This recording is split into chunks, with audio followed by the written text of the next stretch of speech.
There's plenty of room for everyone at the bottom of the sea.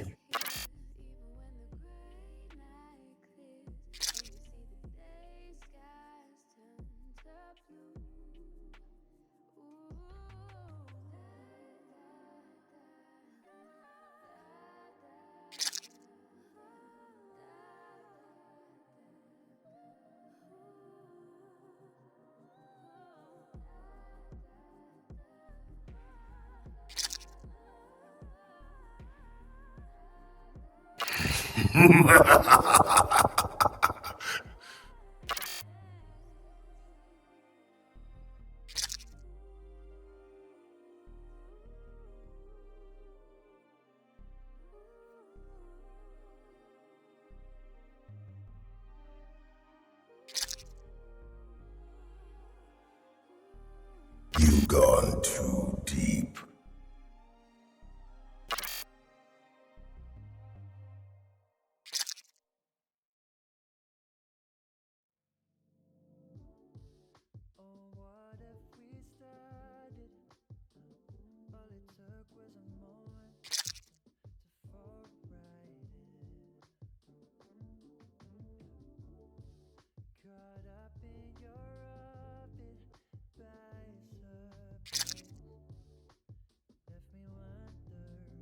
There's plenty of room for everyone at the bottom of the sea.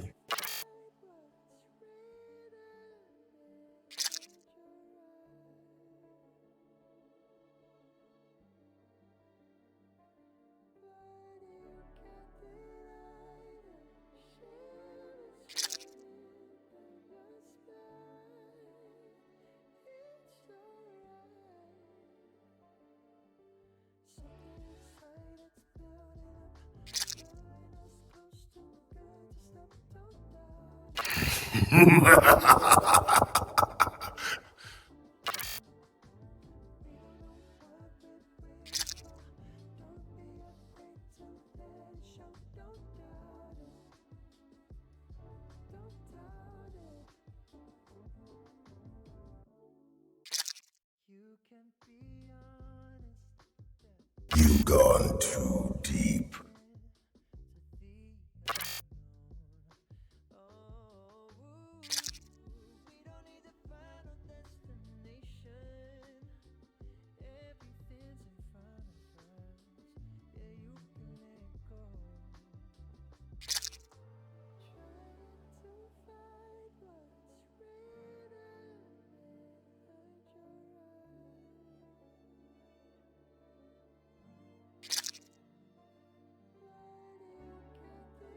There's plenty of room for everyone at the bottom of the sea.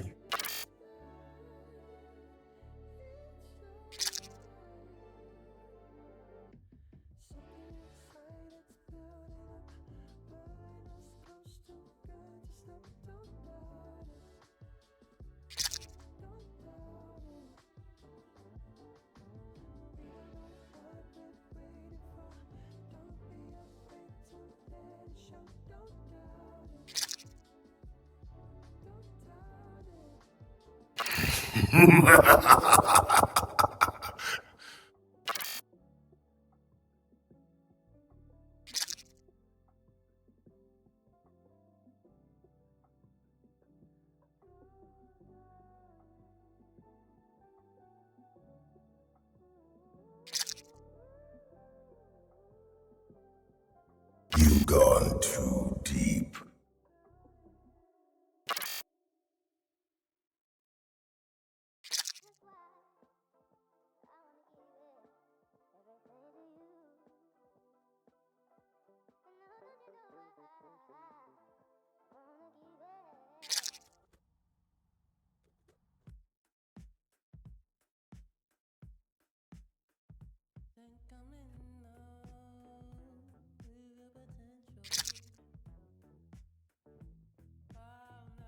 There's plenty of room for everyone at the bottom of the sea.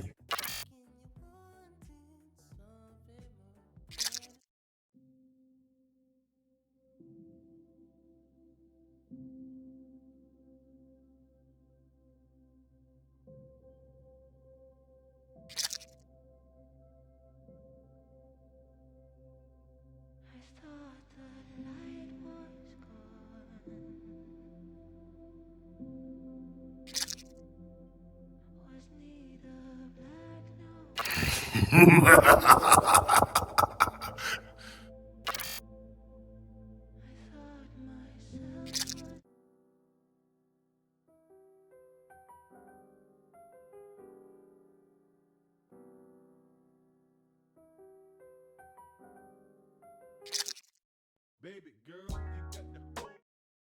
you've gone too deep.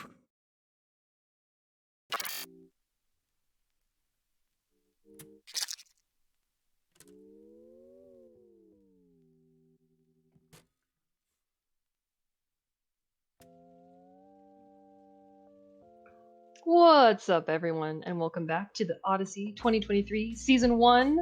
And we're back here in Week 6. For our first game, we have Bushy Boys versus Solar's Eclipse. I'm CO on Play-by-Play. That's Drewbert on Color. And how have you been, Drew, the last week since we've casted together? Oh, it's been a good week. Excited to, well, I guess it depends. Either end the weekend here with some hype games or, get the week started off on the right foot, depending on how you look at Sunday. But yeah, I'm excited. It's the penultimate week here in the regular season, which I learned that word. So that means we've only got 1 week left after this. Okay, I was about to ask, can you teach me what that word means now? I used all my brain to teach myself. So maybe next time. Okay, I'll Google it eventually. Dr. Google knows everything. But yeah, no, I'm excited. This is a good opening matchup here. Definitely two different sides of the spectrum at this point in terms of standings. Bushy Boys have yet to suffer a defeat. Solar's Eclipse have yet to taste that sweet, sweet taste of victory. But they've been in a lot of games, and they are definitely a scrappy team. So I'm just excited to see if and how they can maybe expose a weakness for the Bushy Boys, who they've seemed pretty damn impressive so far. Yeah, impressive, definitely an understatement there. Bushy Boys is a powerhouse of a team, so I'm excited to see how the draft unfolds for both sides and see if Solar's Eclipse can actually, I guess, knock the king off the top of the hill or whatever that king of the hill is. Yeah, so, they're gonna take their best shot, definitely. We get into the picks and bans. I think for my money, it's hard to know how to attack Bushy Boys in the draft. Yeah, I'm not sure where I would go. Maybe targeting Thrasher, but I feel like his champion pool is really just like a champion ocean. So, sometimes you definitely probably want to take him off the Kayn because his Kayn is a legitimate 1v9 like carry threat, but it's I don't know how else. There's definitely windows you can, or like angles, but we'll have to see what Solar's Eclipse can come up with here. If you're seeing draft kind of go, but not really, it'll get straightened out in a second. Don't worry. Yeah, draft.lol just it's a little festive sometimes. A little festive. Yeah. But I definitely predict a Teemo ban just because. Okay. Teemo ban. Just get him out. Just get him out. Yeah. Get him But yeah, out. I don't know. You could probably 5 ban Thrasher, and he'll still have 10 champions that he's proficient on. It seems like, and I honestly don't know how you draft around very flexible players like that, because you can take away 2 or 3, and they just have a plethora of other champions available. Yeah. I don't even know how you would draft against a team like that. One strategy that you can use in a situation like that, but it's definitely a risk. And I'll use, we'll use like Thrasher as an example here. If you don't think you can ban him out completely because he's got such a big champion pool, what you can do is, but if he favors, like he's known or favors like one kind of pick, you can just choose not to ban anything and basically assume, oh my goodness, We saw nothing. That he's going to go for that like favorite pick, right? And then you just kind of prep a comp or a counter to it. Now, obviously, it's a risk. So like in Thrasher's case, maybe you don't ban at all, which will potentially force him on the Kane, and then you have something prepped to like counter it. But just having an answer for the Kane and a comp Yep. that works around the Kane to shut him Yep. down outside of the draft. Okay, okay. Drew Like dropping the numbers. but he's got so many picks. It's hard to it might backfire for you. It works definitely better. Like a player like me. Like if I really want to play Seraphine and you leave it up, you can almost guess that I'll pick it, and then you can like build a comp against it kind of thing. Thrasher, a little bit harder to do that against, but we'll see what they do. We're actually seeing bans now, so 80 yes, carry ban the bans rat coming out. I guess it's worth noting we're on new patch here, 13.10, so items are going to be a little wonky if you haven't tuned in the league for a minute here. This is very true. So it looks like Bushy Boy is getting rid of the Kog'Maw, and the Camille, and then Solar's Eclipse getting rid of the rat. Ayo, applause. We do not like the Twitch. And hovering the Kane, which to be expected because we did see sometimes they leave it open, he'll pick it. Sometimes they leave it open, he doesn't pick it, but Kane is locked in there. Yep. Very good band selection. The Olaf band coming out, and finally Hecarim rounding off the first phase of bands. It's Hecarim cosplaying as Thresh. Yeah, that splash art new is icon. Unique. Yep. It's a good bit of a good little bit of drafting because Hecarim, and if you want to play Hecarim, oftentimes you don't want to face an Olaf. So I like that ban because Bushy Boys bans Olaf, which says they might want Hecarim. So then they ban Hecarim. It's a smart little bit of drafting, and the Veigar comes through. First pick worthy. Oh yeah, Revenger's Veigar is just, it's oppressive. Now, we could see some interesting build paths. If anyone's been in solo queue, you may have faced the Static Shiv Veigar. It's kind of gross. I don't know if we'll see that build path, but it's in the cards as a possibility.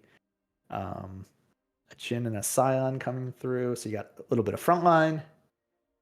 Good pick potential out of the Jhin. Oh, Thrasher's J4.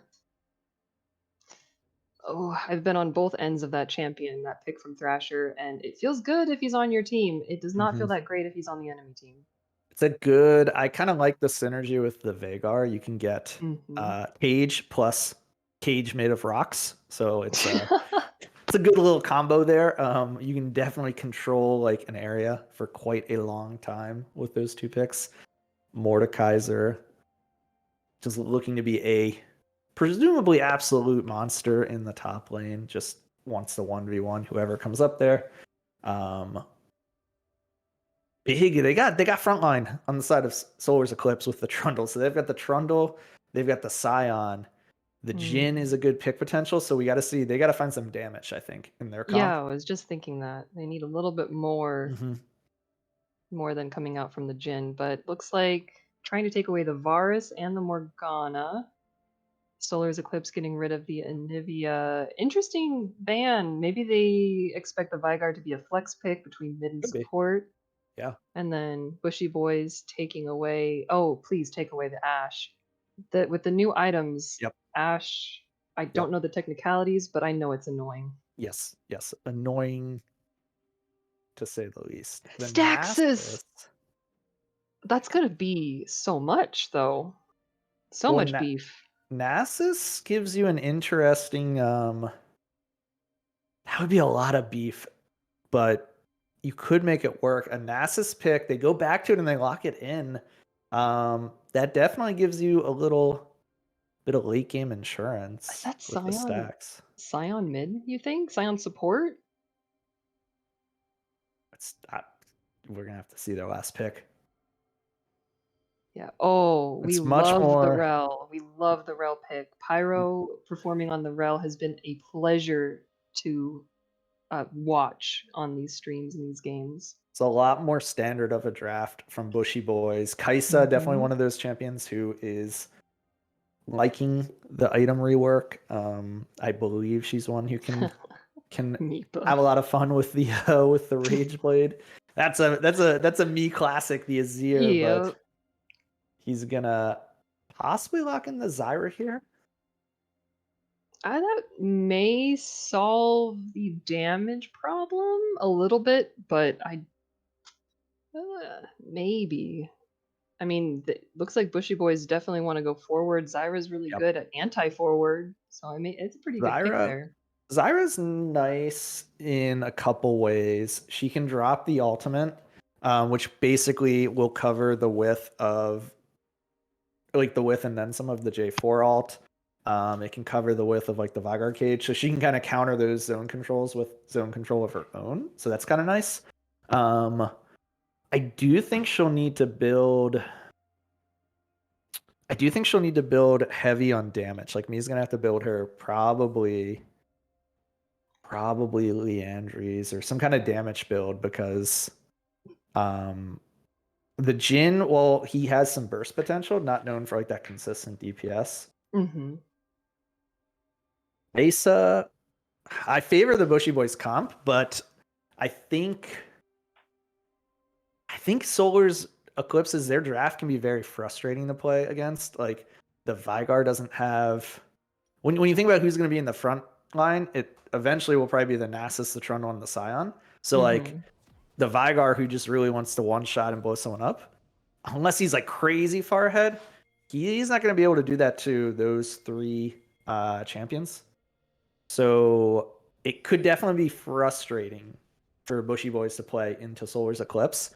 And if, they can't find a way to close this out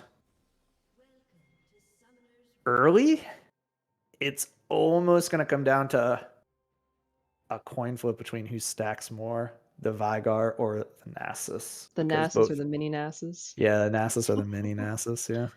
Because both of those are the late game assurances on both teams, like who can stack more. Yeah. And then Thrasher did not buy items, as I have noticed. It's okay. He'll notice. He'll see. He'll go back. It's an homage. It's an homage to me. It's the Supro / Drubert strat. But then if Veigar is unable to get to like the Jhin or the Zyra, it would maybe force Thrasher into a more damage-oriented flank style of play. Buy your items, lad. There you go. Oh, my heart. He's perfected it. He's perfected it. Yeah. He may be forced into like a damage-oriented build with a flank style, but if he's not able to burst the Jhin and or the Zyra in time for the two of them to pop Thrasher, I'm not sure how the team fights might play out if they can't get to the back line. Yeah, it's definitely going to be interesting to see it play out. We've got some, I guess not really lane swaps. Killshot is taking the Nasus up top, and it looks like Kioske is subbing for Basil in this case, so he will be piloting the Scion. He'll be piloting the Scion in the mid lane.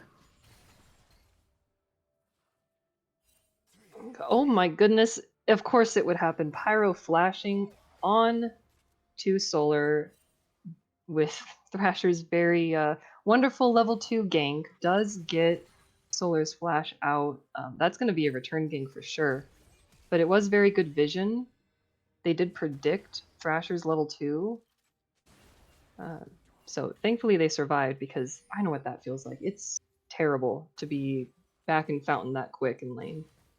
Yeah, that's where you go. It's the fast back. It's a strat. Yeah. Yeah.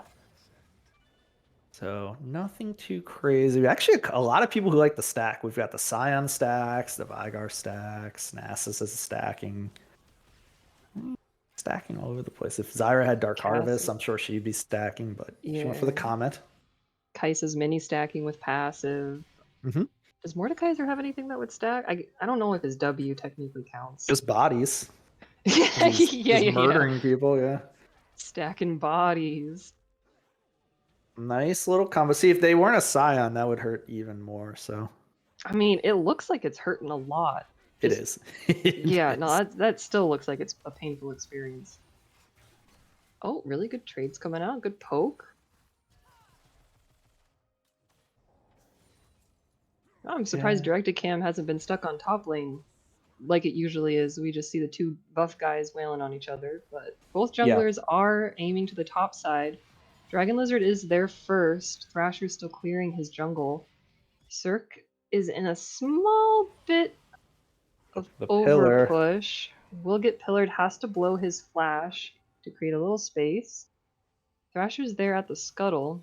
Not sure if he's going to go up there to try to help his top laner out in a little 2v2, but There's definitely going to be a brief window where we could see Dragon Lizard revisit top.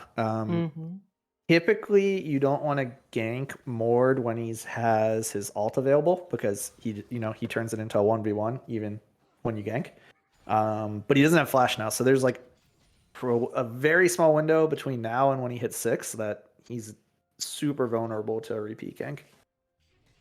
Yeah, Thrasher out here getting bot lane flash. Oh, he's repeat ganking down there, taking a little visit. And then we got a flash down on top lane. Both junglers being very proactive early game. That's the excitement. I love early game action from junglers. Oh, maybe we're getting that repeat gank a little sooner than expected. Yeah. Setting up for it. Look for the pillar. Is he gonna get the wither? There's the pillar. He's slowed. Just getting wailed on here. Oh, really good peel. But Dragon Lizard is going to flash after him, and First Blood going over to kill shot. Very well played. A great repeat gank. A lot of time invested from Dragon Lizard. Also has to blow his flash to make that happen. Ooh, we're getting action. And speaking of having blown flashes, Solar Bear trying to get some damage out to punish Pyro's engage. Nipa's going to pick up that kill. They look like they're trying to chase Evo down, but Thrasher is there. If they stay a little bit too long, Thrasher might be able to get he's coming. Some revenge for his support. Thrasher going in onto Solar. Was able to get Evo's flash out, and Solar not having flash, unable to escape, and will fall. Not the end of the world. You're not even necessarily... You don't mind that kill going over to the Zyra either. As we mentioned, it's likely she'll want to go a damage build, so you don't mind that early gold going on to her. And Nasus will be feeling really strong as we see this trade with the Sheen already. That's a big spike for the Nasus, but Mordekaiser just says, I don't really care if you have a Sheen. I'm just a giant metal man. It's very true. So with and I know you're not much of like a mage support player, but do you have any? Are the new items more efficient for the mage style supports, or do they still just go like the Leandries, the Luden? What was that? Imperial Mandate? Is that still a viable option for mage supports? It is. Oh my goodness! Oh, they were in the Shadow Realm. Yeah. I was like, why are they so transparent? But Mord now having no ultimate, Dragon Lizard is there for a third time. Will Pillar once more, the grab misses. They're wailing, and Killshot's going to pick up another kill onto Cirque. That's really big for Nasus, not only to be able to stack, but to get early kills to accelerate him. That's big for Nasus. The faster he can accelerate, the earlier that late game kind of hyper carry status comes online for him. Gross. But to answer your question, yeah, most of the mythic items... we will never get a chance to talk about. Yeah. Oh, good catalyst coming in from Thrasher. Pyro rotating up from bot lane to help his jungle in mid lane out with this kill. And almost like Kyon. And Kyosuke will fall in the mid lane. Yeah, that was a really nice roam from Pyro. Finding that roam timer, knowing that he could leave Theo to farm safely in the bot lane and just kind of go up there and impact the mid lane. That was really nice bit of supporting. We'll hazard a bit of analysis here. So the mythics for the supports seem to be more enchanter focused. However, one big kind of change that I've noticed is Imperial Mandate is not a mythic any longer. So that's felt really good on Seraphine for me. And I would imagine mage / magic damage supports like a Zyra, Morgana, like anybody who may want to build Leandries now has access to Imperial Mandate as a second item or a third item, which is really, really nice. Okay. And it has the same kind of passive to it, so it's super powerful. It feels good. Okay. I'm assuming it just got a little tuned to not be as powerful as when it was a mythic. And So got it a still has the little, same kind of effect, but yep, a not as little poppy. tuned down, and a little bit cheaper actually. It's only, I think, 2,300 gold, so Okay. which I think is cheaper from when it was a mythic. So All right. Well, we do see the Lost Chapter coming out, so the very historical Leandries is the estimation. And then maybe we'll see that Imperial Mandate, but the only only thing we're seeing currently is another gank mid lane. Scion does not have flash available. Will fall to Revenger once again. Oh my gosh, he's so fast. That little zombie chasing little Vygar down. And that's actually very powerful prio in both mid and bot lane they for need to get Bushy this and Boys get for this out. dragon, but they're Run! it was being snuck. Very good flash coming out from Pyro, catching Dragon Lizard, followed up by Thrasher's ultimate to lock down Solar's Eclipse team members. 2 of them will fall. They will get the dragon, but it will cost them their lives. They paid dearly, dearly for that first dragon. That may have been too high a cost to pay. We'll have to see. That was really nice to sneak that dragon out. They just couldn't quite do it fast enough to get in and out before Bushy Boys had a chance to rotate. It's really interesting. We're seeing, you can kind of see that both teams are really focused, in particular the junglers, on getting their late game, like, kill everybody threats online. So you've seen Thrasher funnel 2 kills over to Revenge on the Vagar, and then same, you've seen Dragon Lizard spend a lot of time to get kills over onto Killshot's Nasus. So both teams know, where their bread is buttered late game. We'll have to see. I like that. Yeah, that's a good one. Because bread, bread is better with butter. Yeah. Very accurate, very accurate. But I actually noticed in that top lane, despite being 2-0, that Mordekaiser damage was still just melting that Nasus. I'm wondering if maybe some resistances. I mean, Divine Sunderer, I assume, is the build that Nasus is going based upon the items, but maybe, what is it, Spirit Visage, I think is Nasus's best like magic resist. So I'm predicting we'll see that second on Nasus, so he can kind of survive, because he'll do damage, but he takes a lot of damage. It wouldn't be a bad item for him to build. Oh, and now we're scuffling over Rift. Dragon Lizard does try to flash out, but she can't flash Vygar ulti. Kyosuke also falling on the Scion. Zombie trying to return some damage and unable to. And that will be Rift going over to Bushy Boys.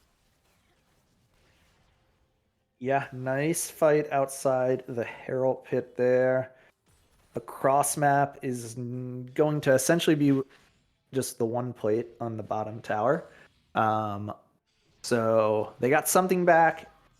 Would have been really nice if they could have found a kill or additional plates there, but it's the way that Theo played that in the wave. They just kind of have to back off, so they're going to play it safe. We'll have to see what they do with this Herald. See where, if my money would be, they're going to drop it mid to try and get even more gold on the Vygar, but we will see if that's what they have in mind. Okay. And if I think the towers have to have 3, because the charge only does 2 plates worth of damage now, right? Instead of like 3 or 4 like it used to. Yeah. Okay. If it's at 3 of those plates, you can pretty much just blow up the tower. Okay. Oh my goodness! Cirque is just wailing on Killshot up here. Your 2-0 Sheen does not matter to that man's. He is out for revenge. Solo Bolo coming out for Cirque. And meanwhile, in the bot side river, we have another fight happening. Looks like Zyra ulti going to come out, knocking up 3. Kyosuke in the bushes trying to get a knock up on someone. Oh, that's a lot of damage coming out from Solar. Bushy Boys has to retreat, but Cirque TP'd in to try to assist his team. It is 5 from Bushy Boys against 3 from Solar's Eclipse. And everyone's going to walk away safely. Okay. Yep. No further casualties will happen on this side of the map. And Killshot TP'd top there, so he's going to get some advantage in the top lane Stack, further to stack. get more stacks. Gotta always be stacking, you know. Oh, really nice good root. pick. Oh, okay, there's not followed. That would have been a dead Kaisa. I think 2 auto attacks, one being a force shot. With Kaisa that low would have been a pop. Oh, there's that rift drop in mid. So there's kind of there's really two schools of thought with the rift. You can either try and really, oh my god. Oh, my fault. This is where I'm supposed to talk. Really good flash coming out from Thrasher to escape his own ultimate so that he does not fall to Dragon Lizard, who was chomping and wailing on him there. Yeah, that Looks was a like real Yosuke will fall once more in the mid. that was the real you're locked in here with me situation. Yeah. Thrasher was like, I don't want to be in here all of a sudden. Yeah, before we saw that, I think they just dropped the Herald there because you see we were really close to plates dissipating. So at that point, it's like just you don't want to leave all that gold on the table. Just get as much of it as you can. No, Dragon Lizard back into the top lane. Mordekaiser does have ult available, opting not to use it yet. He's not going to be able to get out and will fall to kill shot. A 3rd kill going over to the Nasus. Yep. I enjoy so we see this dragon certainly going to be taken here by Bushy Boys. I like the focus coming out of both of these teams. Like I said, it's going to be just the story of which of these late game stacking champions can really carry the late game is what we're kind of on pace here for. So Nasus and Veigar, you definitely need to track them. They're both doing really well in their own right. But when these teams kind of clash as 5v5s, like I'm curious who's going to be able to have the bigger impact. I feel like Nasus is going to try to play the split push to pull someone away from the 5v5, or like from the 4v5, I should say. Like Veigar may want to look for the fight, but I don't know if Nasus is going to look for the fight. I think he's going to try to duel someone in the side lane. And I don't know if there's anyone who can match him besides the Mordekaiser now, but once Nasus gets a resistance item, I think it may be a little bit more we even. might get an answer to this right now.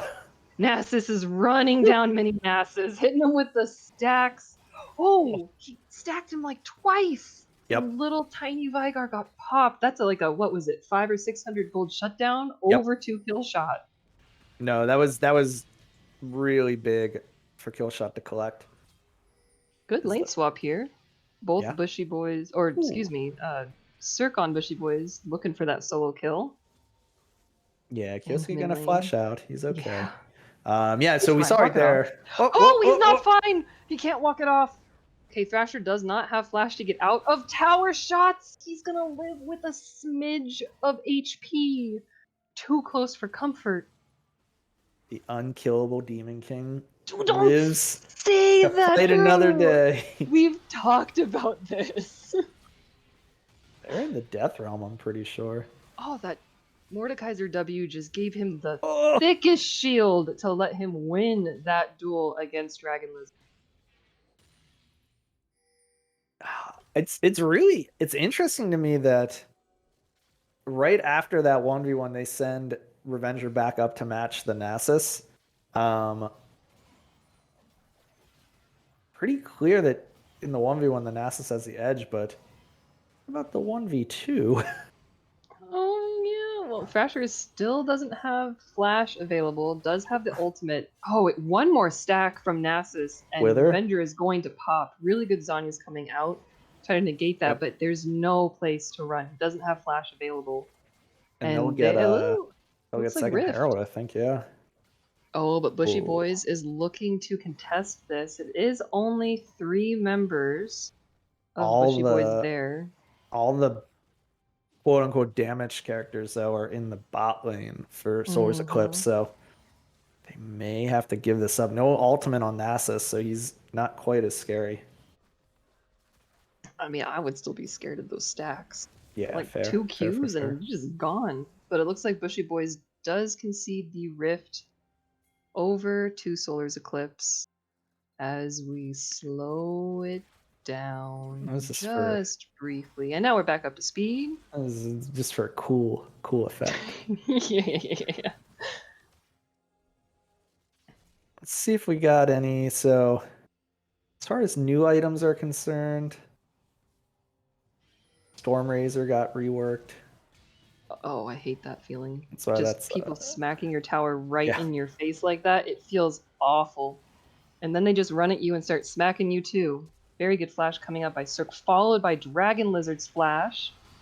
Oh. Revenger is here to try. Okay, he's not helping because Scion's ultimate is coming through. Yeah.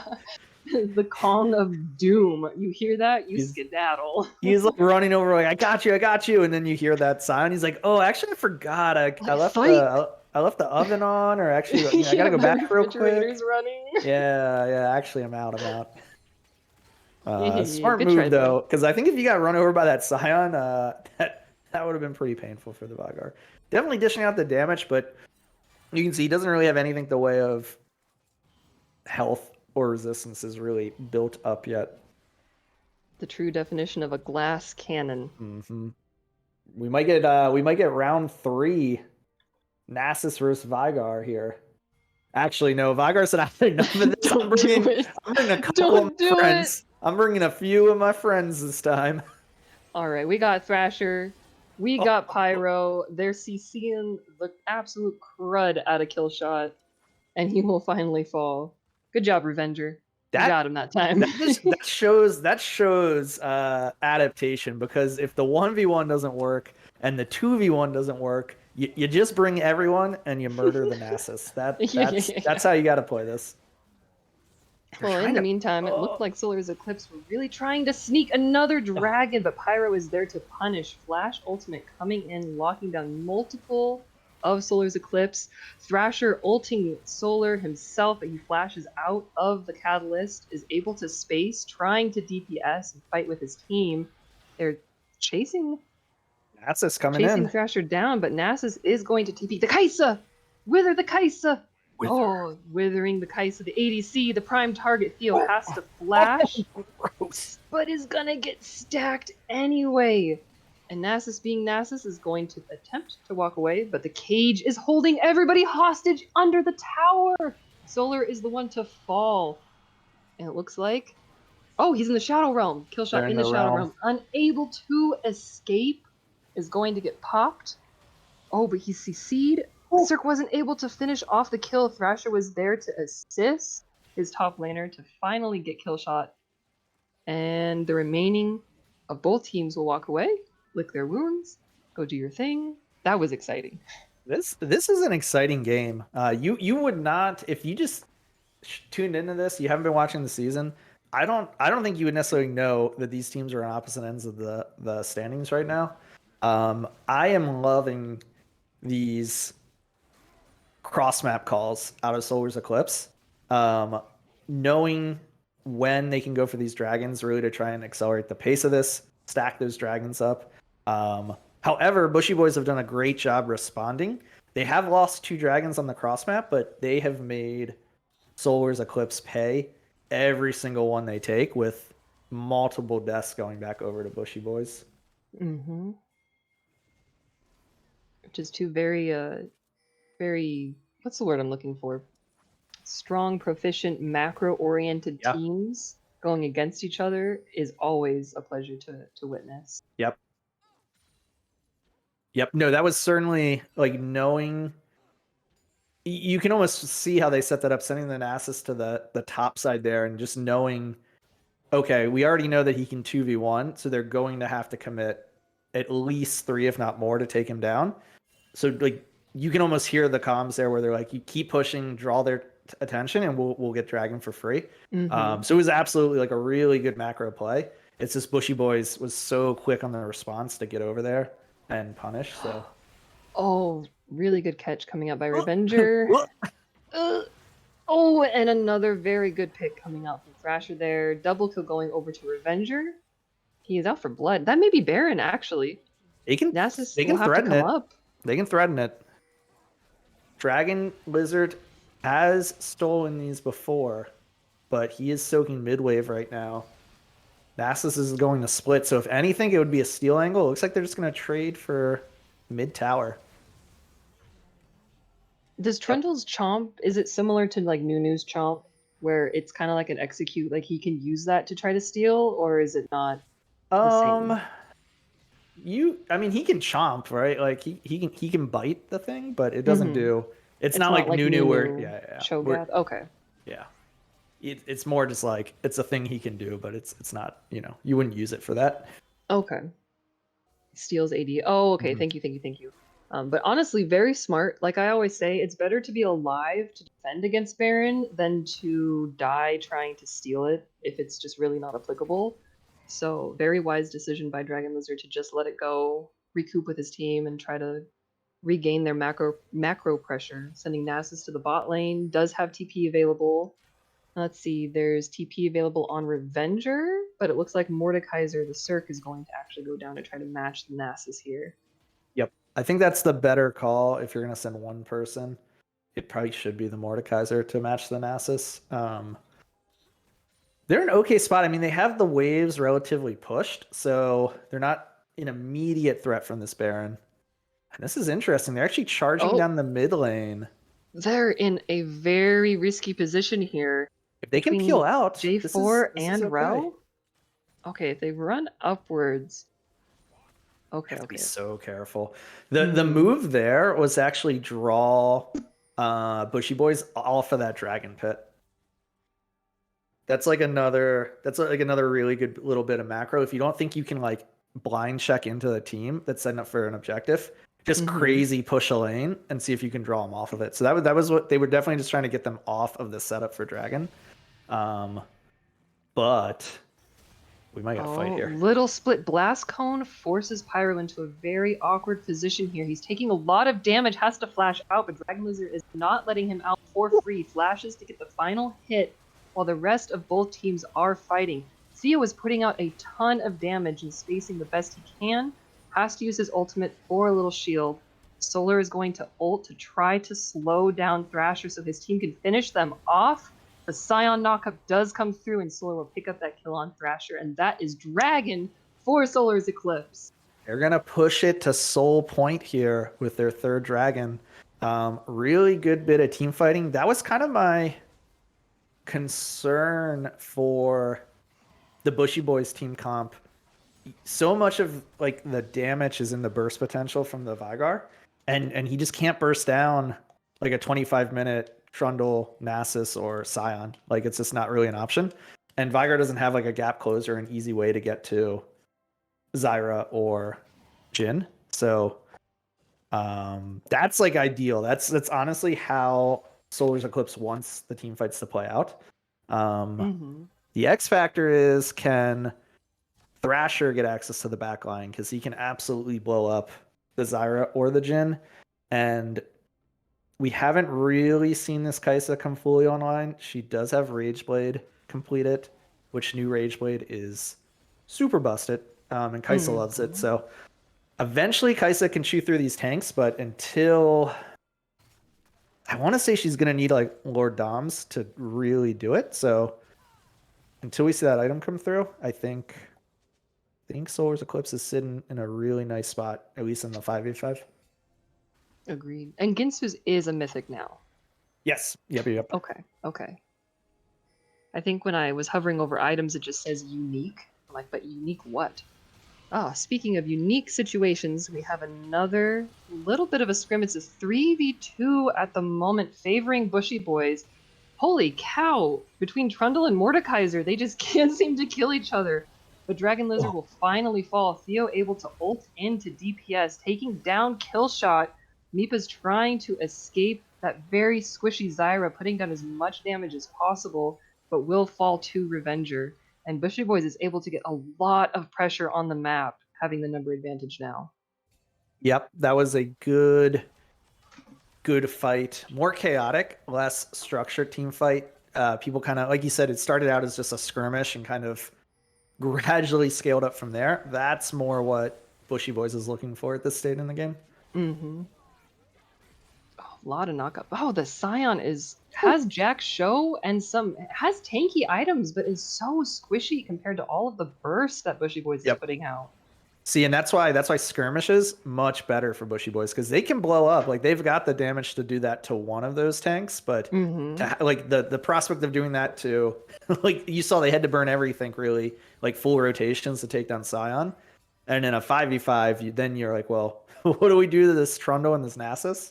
So they definitely want skirmishes at this point, at least until I think Kai'Sa gets a little bit stronger. Then it might be a different story.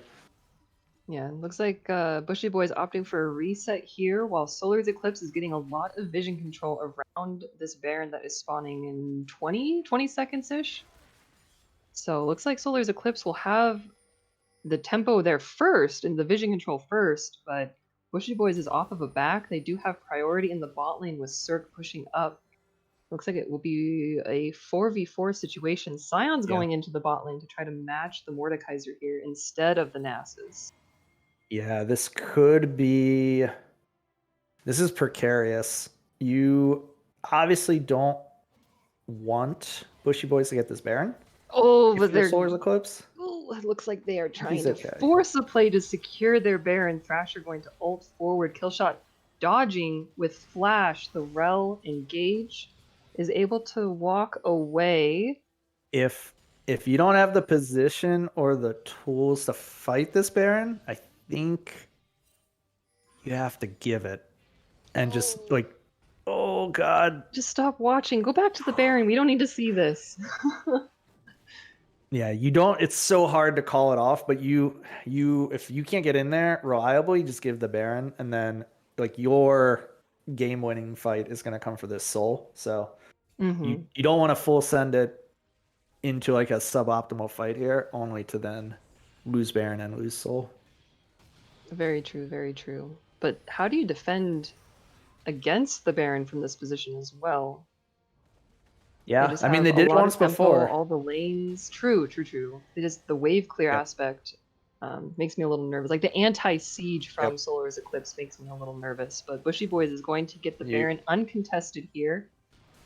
Yeah, see, Solar's needs to be just already on that dragon, like set up first, because you don't want to face check into Bushy Boys. But it is so hard, actually. The Mordekaiser, Cirque did a great job, kind of drawing their attention.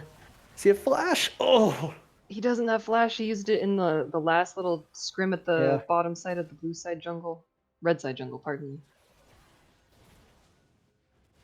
Now this is tough situation. You're okay to give this dragon because obviously you're still on soul point, but now that question that you were asking, how do you defend against the Baron push? We're gonna find out the answer to it real quick here. See if Solar's Eclipse can find an answer to that.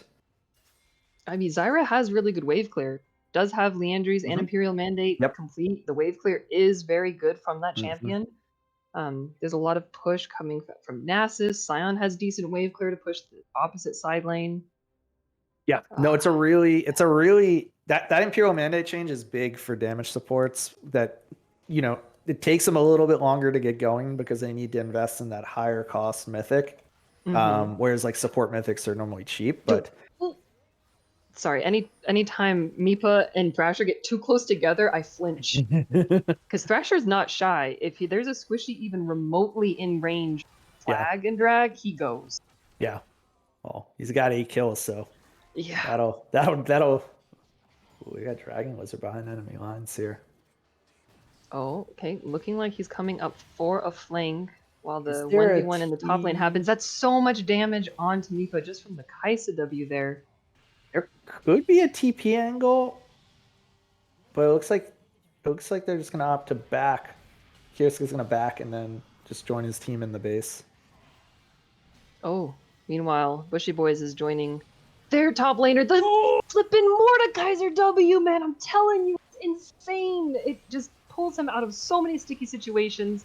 Meanwhile, the rest of Bushy Boys just using their historic combo, the Catalyst, the Cage, the Rel engage, and Scion is stuck in a 1v5 situation, tried to TP in to help, was too late, and that's a quadra kill going over to Theo. They are certainly going to look to close this out. I think they can with the Baron buff. They've got a wave in the mid lane. There was the opportunity to bring the Scion in maybe earlier to try and start that up, but I think it was like so hard to call like if that was actually going to erupt into that full team fight like it did. And it's going to end 33 minutes. Decisive team fight win in the top lane there, and Bushy Boys just pushes through with the Baron, claims another win in their undefeated season. It's going to go into the final week here. Nicely done from them.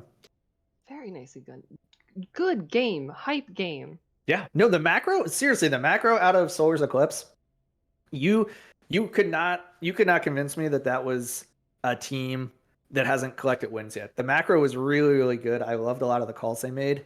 And honestly, I love that they played the Nasus win condition. It didn't work out for them in this matchup, but hey, Bushy Boys is undefeated for a reason. So I don't think that's one that you necessarily want to hold your head down if you're Solar's Eclipse. Well fought from them as well. I can't believe that's only the first game. That's hype. 2 more games.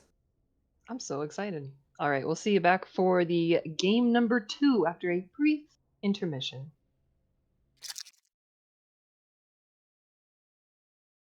You've gone too deep.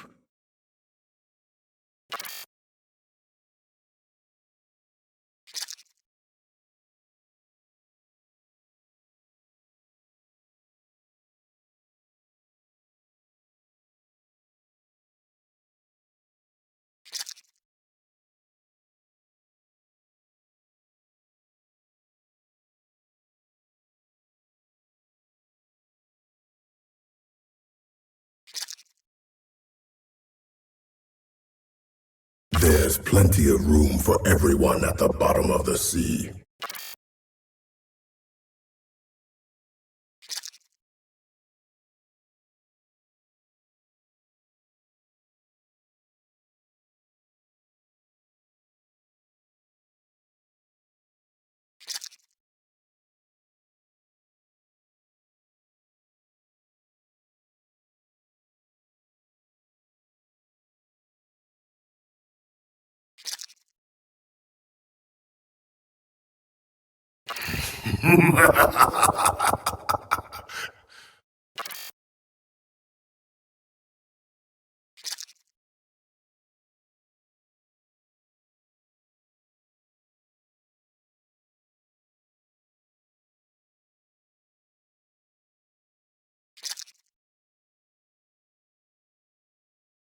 You've gone too deep.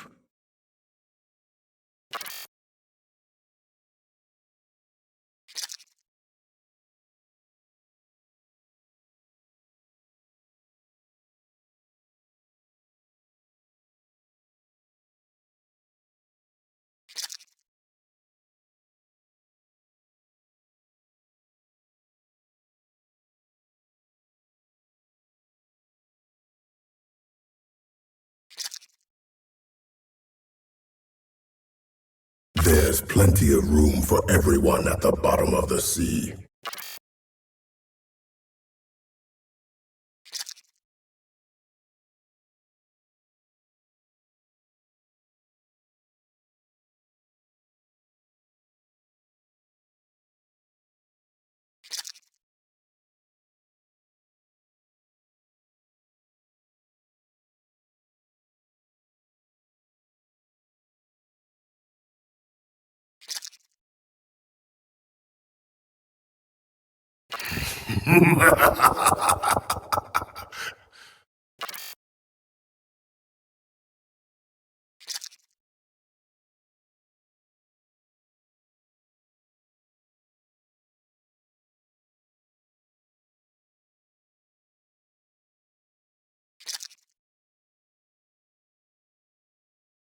You've gone too deep.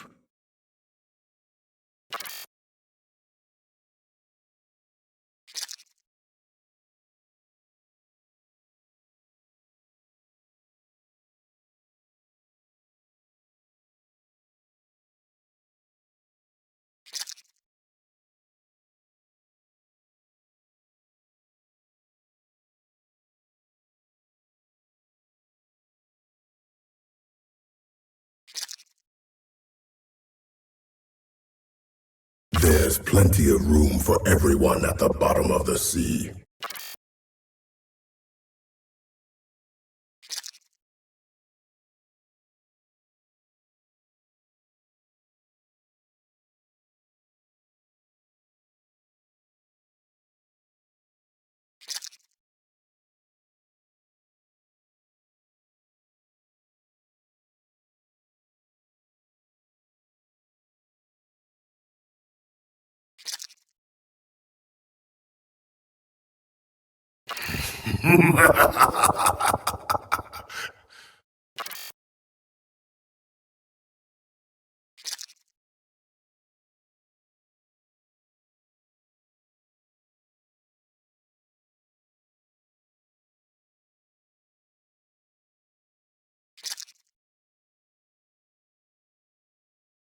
You've gone too deep.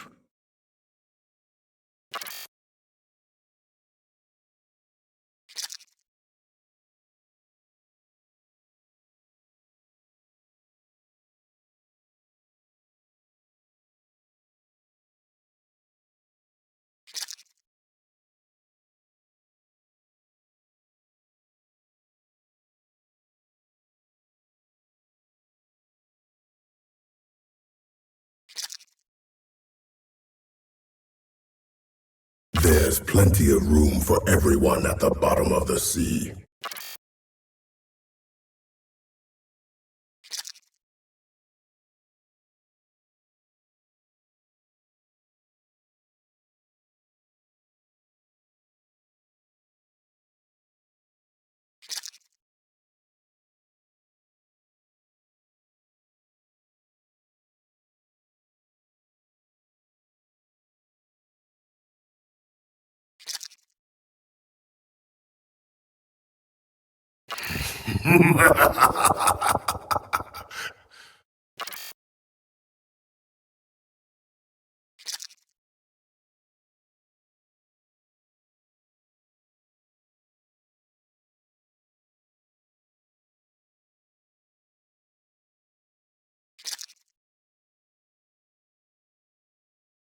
You've gone too deep.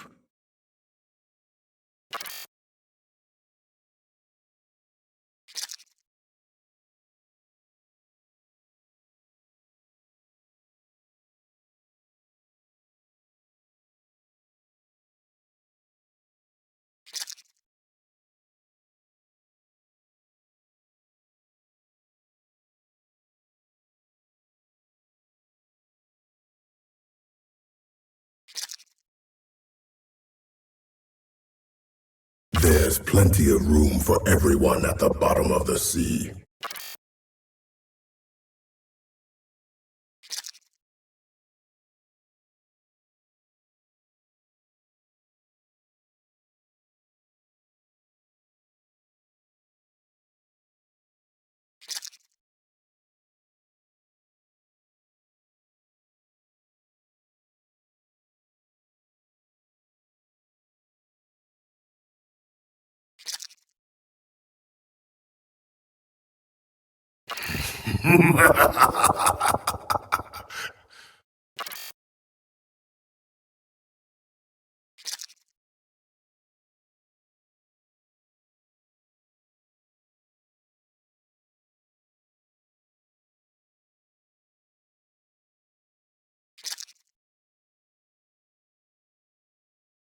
You've gone too deep.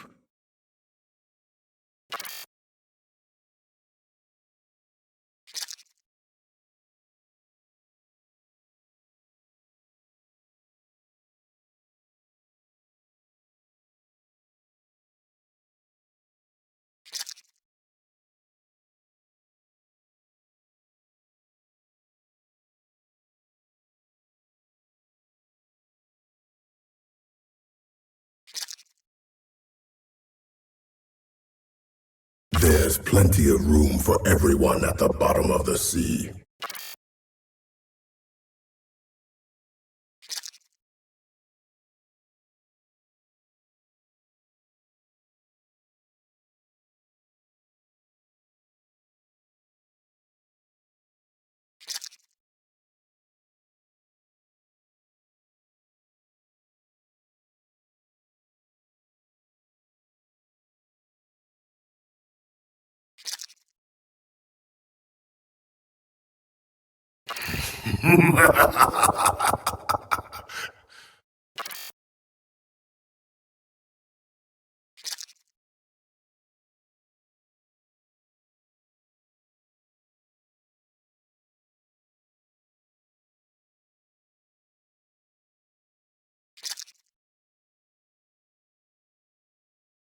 You've gone too deep.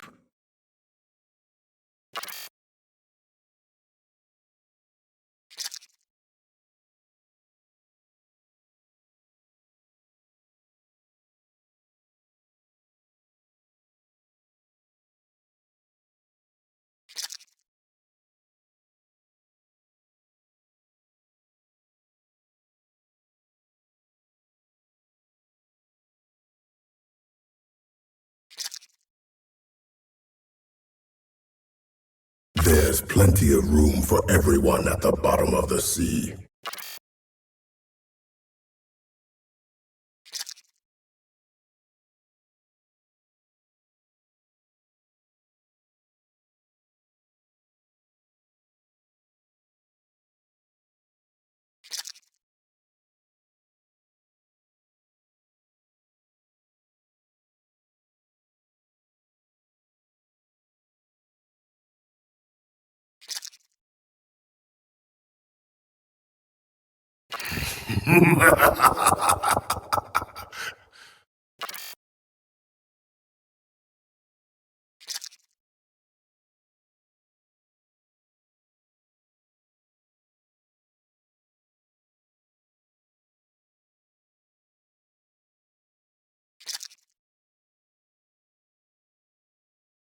You've gone too deep.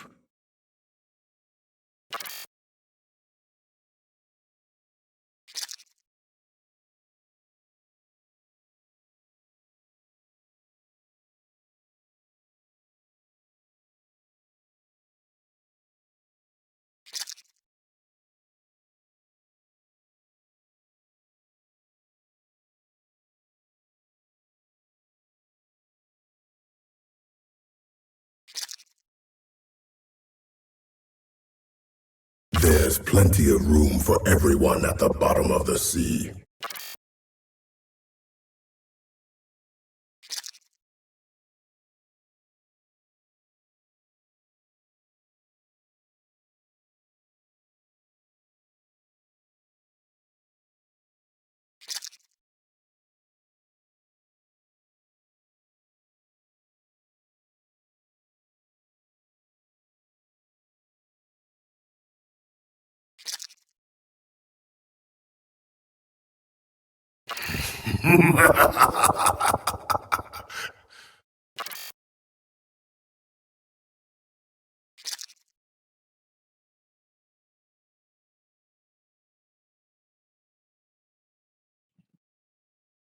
Hey, welcome back everybody to game number 2. We have the Spark Unknown versus In the Trees. I'm CO back again on play-by-play, and it is my absolute honor to welcome back and introduce from the longest casting hiatus, head admin himself, Pyro Blitz. How are you, Pyro?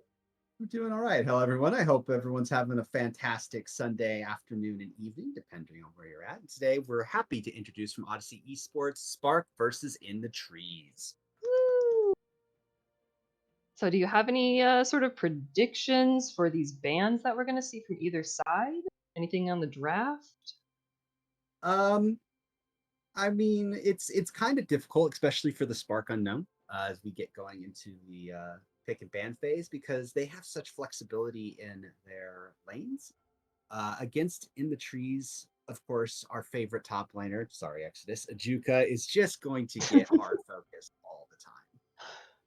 Oh, yes. No, accurate indeed. We see the Aatrox van coming out, the fight van coming out from Spark Unknown. They say, no, thank you. None of those anymore.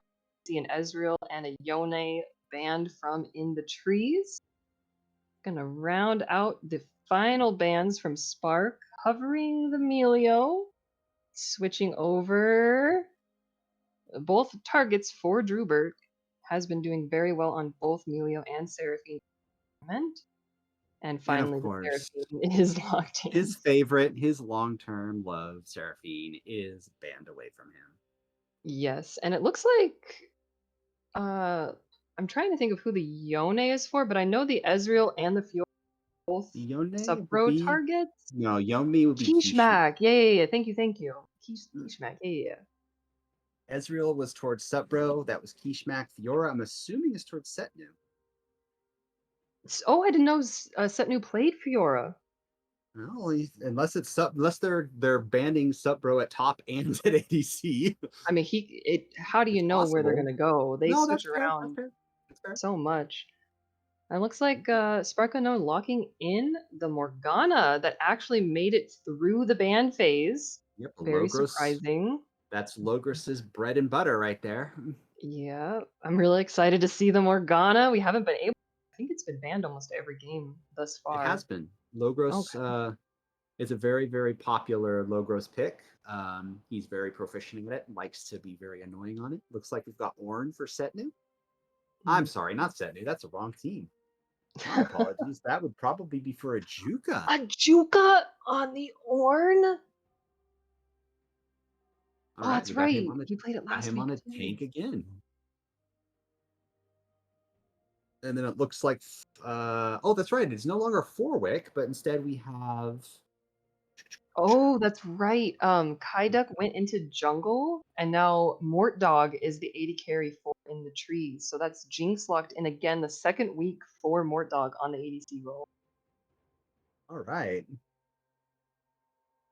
Welcome to the big screen, Mort Dog, as ADC. Yeah, the performance last week was stellar, so I'm excited to see week 2, see that consistency come through. Looks like Swain locked in for Spark. I'm pretty sure that's a Kizak, or excuse me, Kishmak. Pretty sure that's a Kizak pick there. Hovering the Cho'Gath for the Cho'Gath. segment. Okay. I do like Set News Cho'Gath. Lock it in. Don't do this last pick. Yeah. All right. We got some beefy boy in the top lane for Set News. Excited to see more stacking occurring. Do indeed. Oh my. Oh my gosh. Mipa's just toying with my heart at this point. I want to see the Azir support so bad. It's very interesting. This would probably be small PP Weeb on Ari then. Yo, yes, very good Ari player.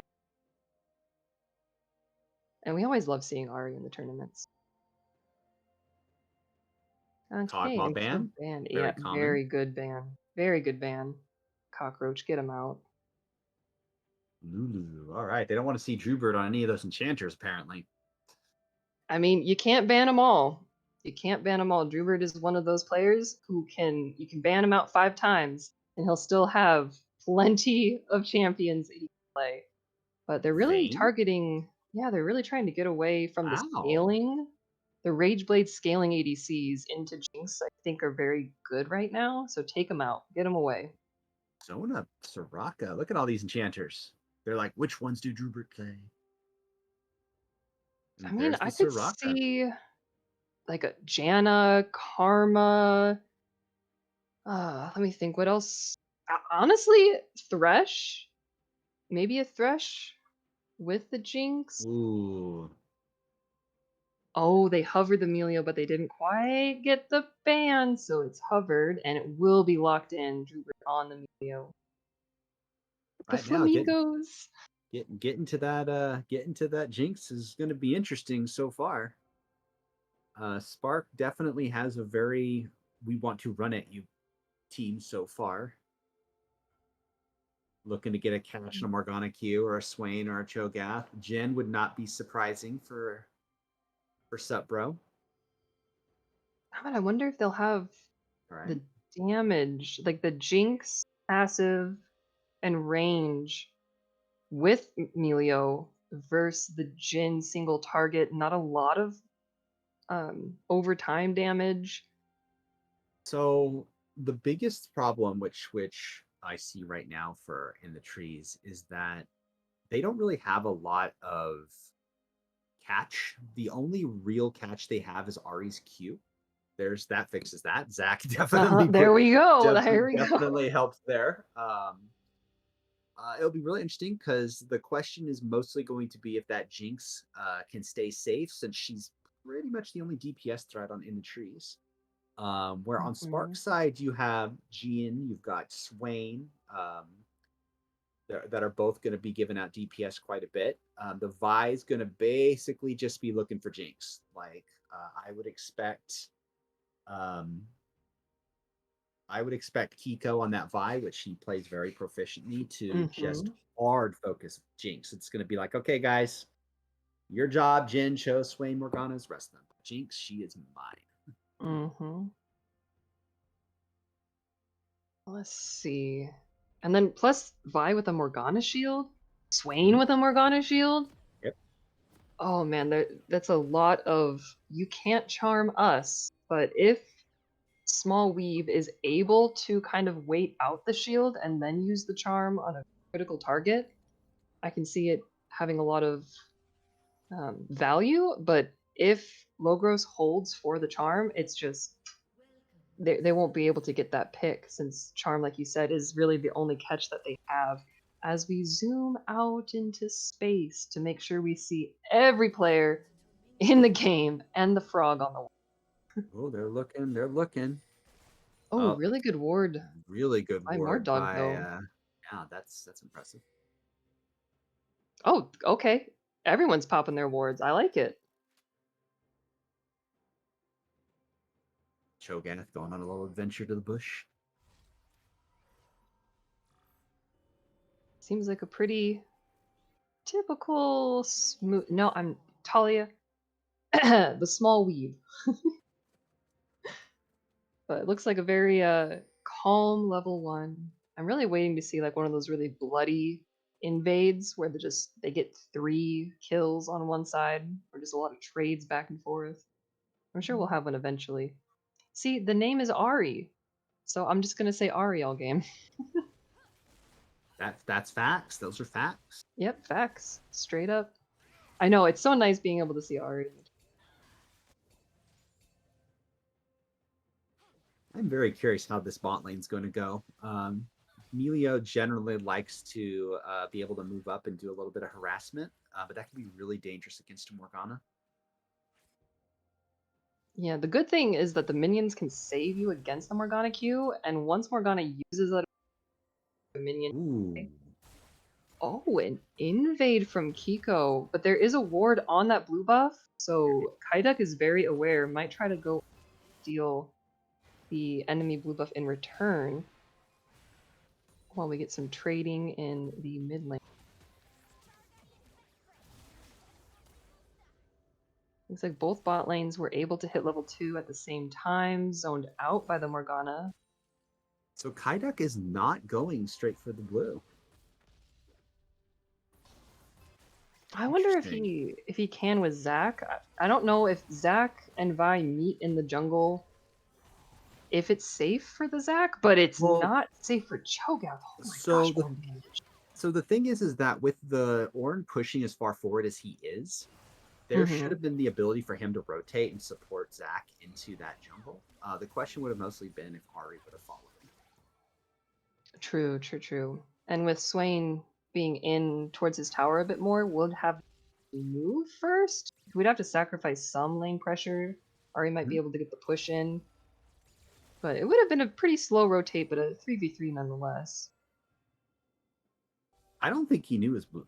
I'm not sure he knew his blue got stolen. Well, there was a ward there. There was. It's just. Jungles don't have mini maps. Maybe he just didn't notice, you know? It's possible. Going straight for that Rift Scuttler, though. Yeah, it looks like they're going to trade off Scuttles. I'm waiting for some spicy ganks to happen. But it just looks like Mordog's getting chunked out over time. The Melio healing kind of sustaining him. Here we go. This is big. This is a very good position for in the trees. Zac charging up will... Just zoning. I think they sussed that out. And there's going to be a lot of damage here. Yeah, but the traps do heal. Mordog is trying to DPS, but there's just really not a lot of kill pressure really in either of these this time. A little bit more damage coming through, but there is kill pressure in the top lane because Ajuka is playing Ornn, and Ornn is an assassin. First blood going over to Ajuka. Meanwhile, in the mid lane, a lot of trading happening, very heavy. Looks like Hiko opted not to follow Ahri into Fog of War. I'm getting a little concerned about Setnu on Shogath. The Ornn's got about triple his CS and now the first blood. He's going to come back to lane very beefy. Hey, why do you think I cowered and ran from Ajuka? Like, I went bot lane. So, like, this, no, Ajuka is scary.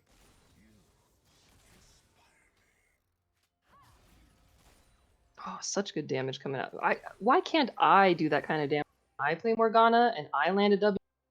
And I play against a Morgana or watch other people play Morgana. They land a W and it does like a whole chunk of someone's health bar. Me, can you check and see what he's leveling, please?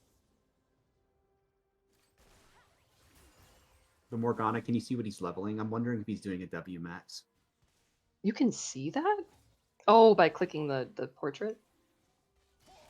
Pretty sure you can. Maybe you can. Yeah, there you go. He's Q maxing. Okay.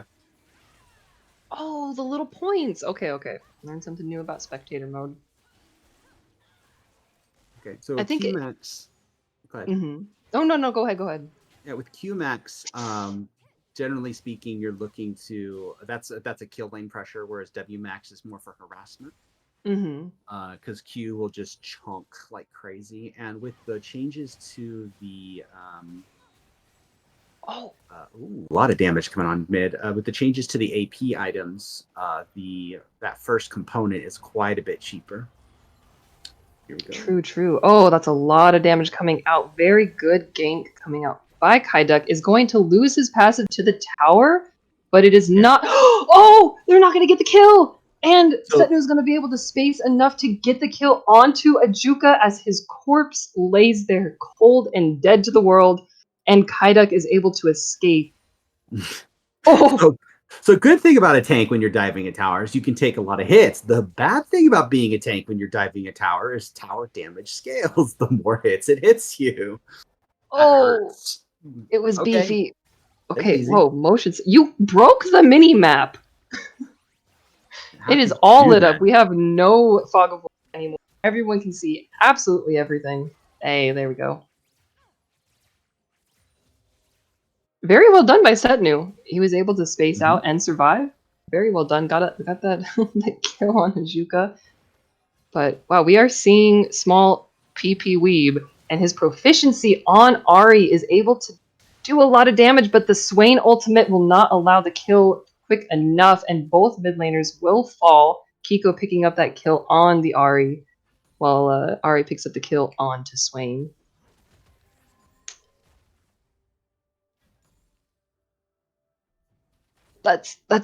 I'm nervous. Like, when Ajuka positions like this, he knows that he can do something. It's terrifying. He's just keeping the Cho'Gath away from the minions. It's his whole objective. I know, but it's like, how does that not induce anxiety? It's like, you are not scared of anything I do to you? You're not scared of the tower?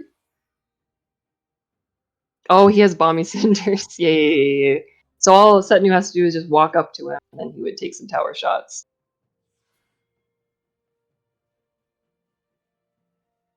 Oh, it looks like a little bit of some waving happening in the bot side between both junglers.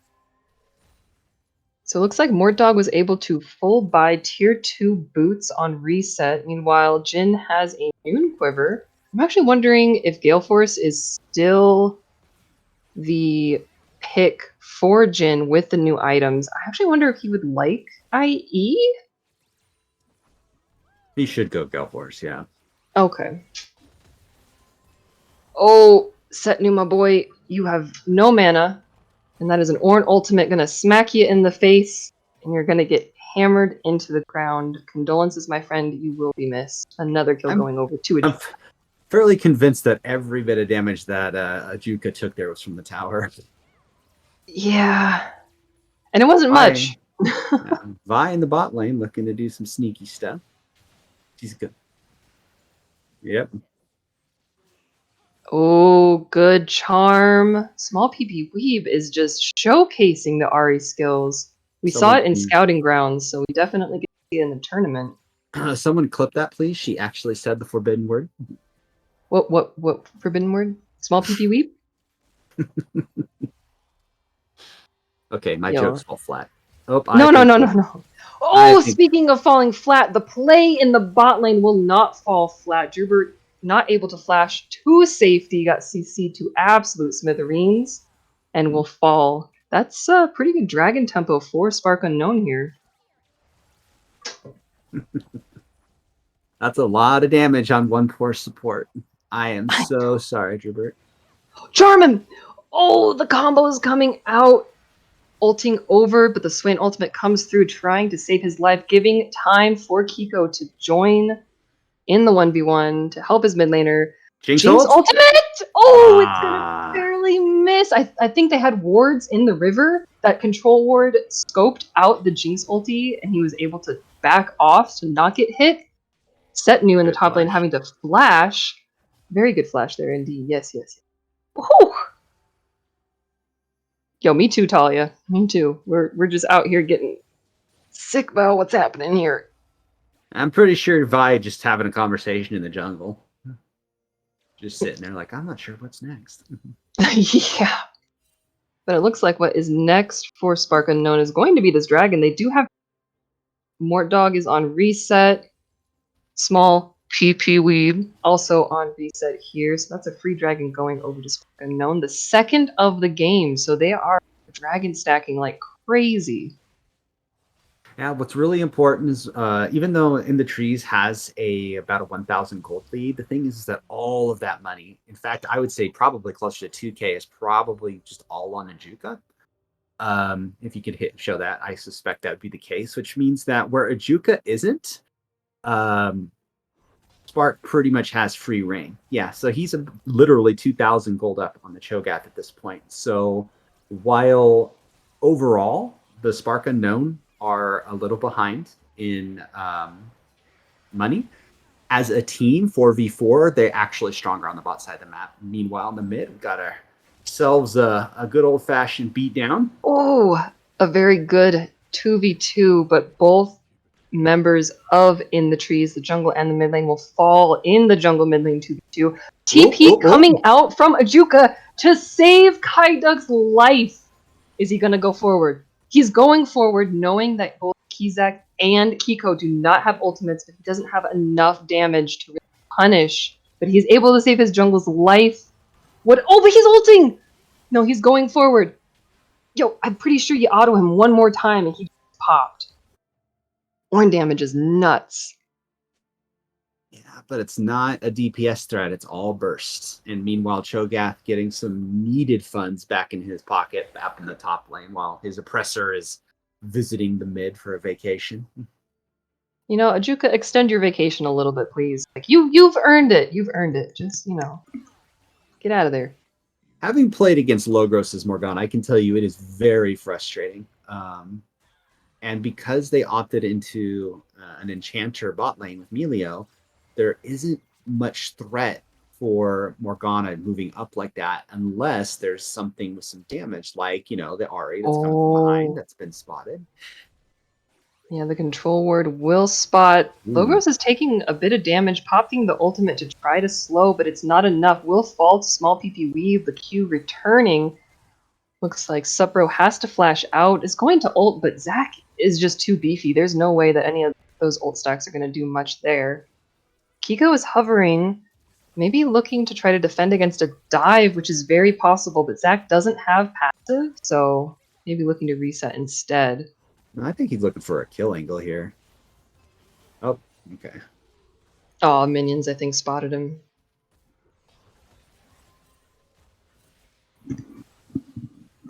Oh my goodness. Boy, these mid laners are scrappy. They're just going at each other left and right here. Oh! The grab. Hey, Meepa, can you tell me what Swain's E is called? Never move. Thank you. I was like, never more, but that's not. So the never move definitely did not let small PP Weave move, but there was not enough follow-up there to get the kill.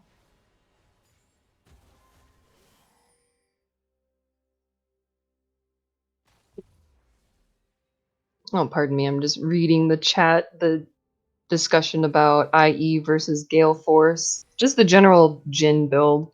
Because I assumed, because Jhin likes crit, that IE would be very good on him, but now that it's being a mythic and it's competing with Gale Force, which has been Jin's mythic for so long, it's really hard for me to gauge like what Jhin wants right now. And Supro is positioning very aggressive in this lane. I think he really knows that he is stronger at this point. He has finished his Stormrazor and is looking to just push his lead further, really wanting to get damage on. So on a 2v2, essentially that bot lane is completely dependent on what Morgana has up. If she has her shield up, Jhin can move almost with impunity. There is no CC that bot lane has that can break it fast enough. So Jhin can basically just do what he wants. And with Logos in particular, he's a very aggressive player, which gives Jhin just so much room to maneuver. And Supro will take any space that you give him, and he will work it to his advantage. So it's definitely not a situation where that's potentially a Jinx. Oh, very good flash coming out by Logos. Will land the Q, but the Melia ult comes out to peel. But that Jhin ult, if he hits all four, will kill one or the other. Oh, good flash, Drubert. Dodging the fourth shot. He ate 3 for Mort Dog, had to flash the fourth one just to save his own life. Yeah, it's going to be a lot of tower damage. A lot of tower damage, and Kiko is able to, with the pressure in his mid and bot lane, go for this dragon, but I think Kaiduk is sniffing it out. Him and Small PP Weave are entering to try to contest. A lot of damage coming out onto Kizek here on Swain, trying to fend off in the trees from this dragon, giving his jungler space here. There is no ultimate available for Morgana, but the Q is enough threat. TP coming in. Ooh, the Swain ultimate is popped. Ornn is here. The never move. Free. That was a good grab coming up by Kizak, who is pursuing heavily. Kiko going for Drubert here, who does not have flash available, and he will fall. Ajuka, very good TP coming in, but it was not enough to save his team. Spark is going to get away with the dragon and the team fight, maybe potentially rotate up and get the rift as well. It's just a very difficult team composition to do other things about. When you opt for a Swain versus an Ahri, the Ahri is a pick assassin. So generally speaking, with that champion, you want her to be going and picking off the Jhin or picking off, in this case, the Kiko even, because those are really the only two champions that are strategically significant enough that she could possibly one-shot. And I don't really think that's an option for 2 reasons. One, I think Vi would just survive it, particularly. And 2, you've got the Morgana. So essentially what you have happening is Ahri is using her kit on like the Swain, because the Swain is pretty much the only thing she can hit. And using her kit that way makes it very difficult for her to do her job, because the Swain doesn't care if she takes half. It just doesn't matter to him. He just ults and heals it back. Right. This is a very, very difficult proposition for In the Trees, especially when all of their money is on Ornn. And Ornn, while he could do a lot of damage, he has to be there first. Ideally, in this situation for In the Trees, what you want to have happen is Ornn be there, or Kaiduk be there, get this fight going, and wait for Jinx and Ahri. Just have to have so much patience, get that Jinx reset going, so that she can put out the DPS that she needs to with the Drubert, with the Melio, providing that bit of kiting that she needs to survive.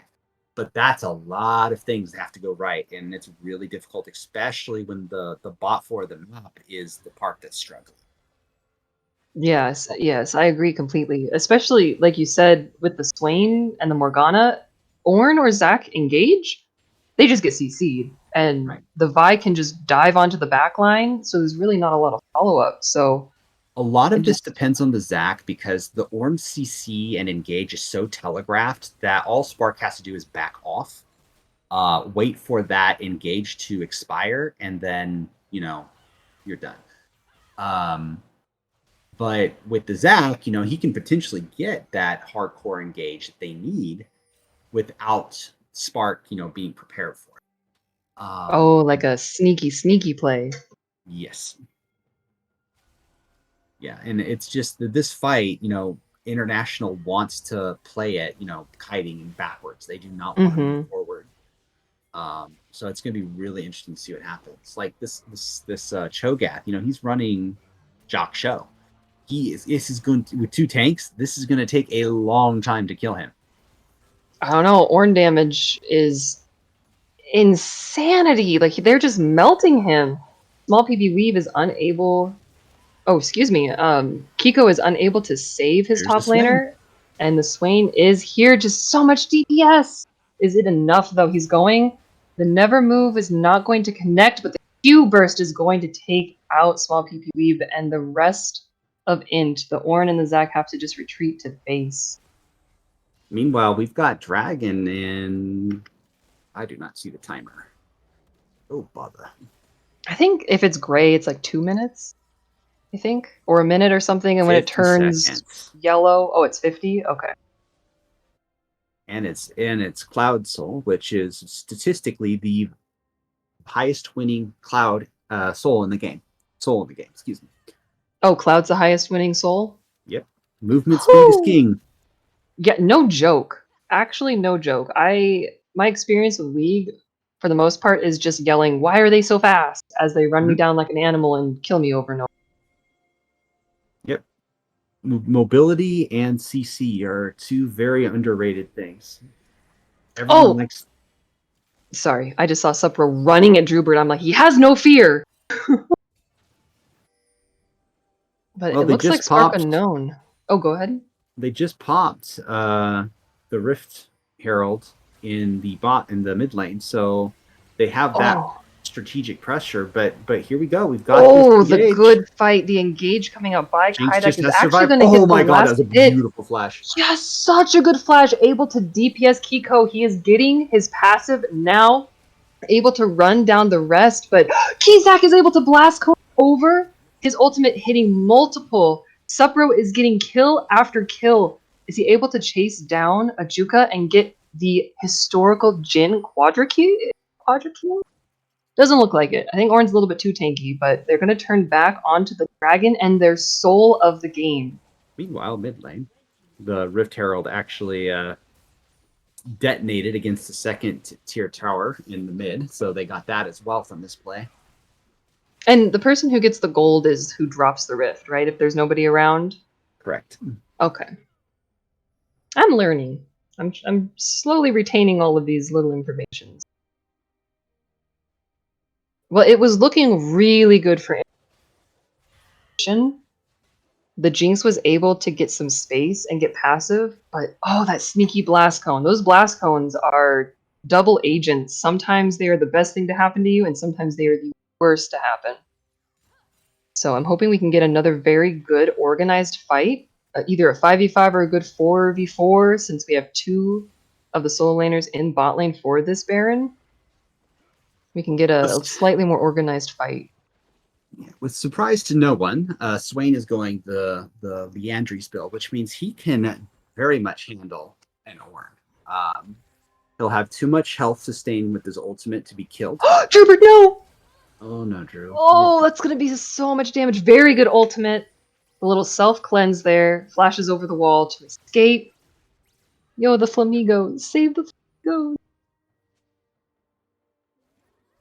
Oh, but that's Melia ulti down for this Baron fight. And they don't have Swain there. He's going to 1v1 Kizak and Ajuka 1v1ing in the bot side. So it's a 4v4, evenly matched for this Baron. Spark Unknown just on it. Int can't really walk up. Cho'Gath doing a very good job zoning. That's a TP coming in from Ajuka. Very well timed. Baron at half HP, but they're off. And it's going to regen. Honestly, they could reset, wait for Ajuka to go to a bot lane or a side lane again, and reapproach without that TP threat. Oh, but it looks like in the trees, still looking to punish. Spark Unknown not really giving time in between Baron attempts here. They aren't able to control vision. There is a pink ward in the pit. Mortdog trying his best to add a little bit of poke, a little bit of vision.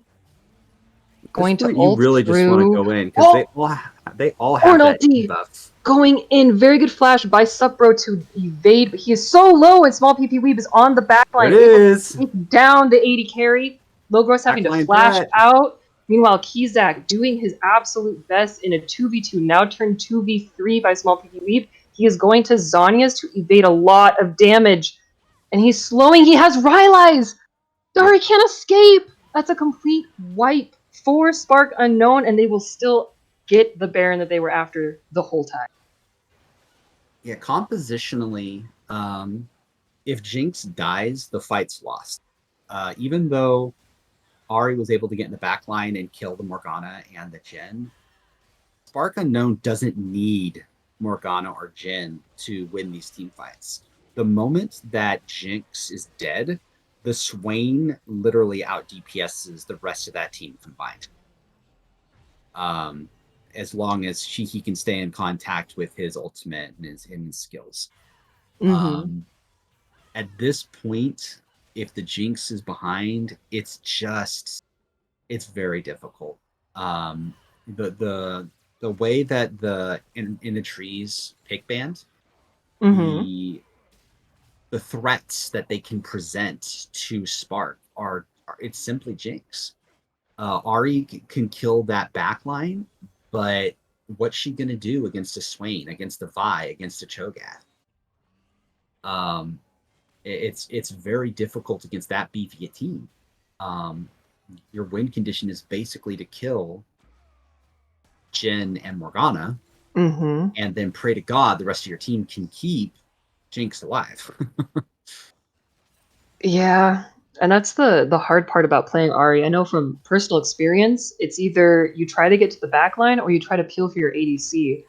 And if you don't have, like, if your ADC is the win condition for fights and you don't have optimal peel or space to create for that Jinx, it is tough. It is very, very tough. Oh, Kiko is going to find Mortdog, who cannot flash away from a Jinx ultimate. Drubert trying his absolute best to cleanse his AD carry, but unable to in time. Looks like there is a 3v2 in the jungle, but Int is retreating into their base. Baron is wailing on these objectives. That's a tower down. That's an inhib down. Very good CC, followed up by Setnu's knockup on the Cho'Gath. That's just 3 members of In the Trees down for the count. This may be an end with Baron. They have all 5 members there. It's definitely an end. Oh, Kaiduk and Ajuka trying their absolute best here to defend their base, but it's not going to be enough. Small PP Weeb is going to fall here, followed closely by Kaiduk. The Jhin ultimate coming out trying to slow, but that is an end. Very well played. Very well played. And don't be discouraged in the trees. That was very well done. Like, Ajuka, kudos to you. That Ornn is disgusting. Yes, absolutely disgusting. I think that from the pick ban phase, the Spark Unknown knew what they wanted going in. And early on, even though Ajuka was getting these leads on the horn against Setnu's Cho'Gath's only job is to be a meat shield. So as long as he exists as a champion, he's going to be able to do his job. So in the bot lane, where a lot of the focus was, in the mid lane, a lot of the focus was, Spark Unknown was getting what they wanted. If you look at the KDA, 4114 at Swain, 618 on Jhin, 049 on Logros. Well, if Logros kept Swain or Jhin alive during these fights, even though he died, it's not that big a deal. Like I always say as support, if I die and the rest of my team wins the fight, I did my job. Mm-hmm. So Agreed. so definitely a well thought out pick ban phase and strategy from Spark Unknown, and they have their S ranking well deserved and well earned. Whew! Exciting first two games. All right, we'll be back with game number 3 after a very brief intermission, so stick around. You've gone too deep.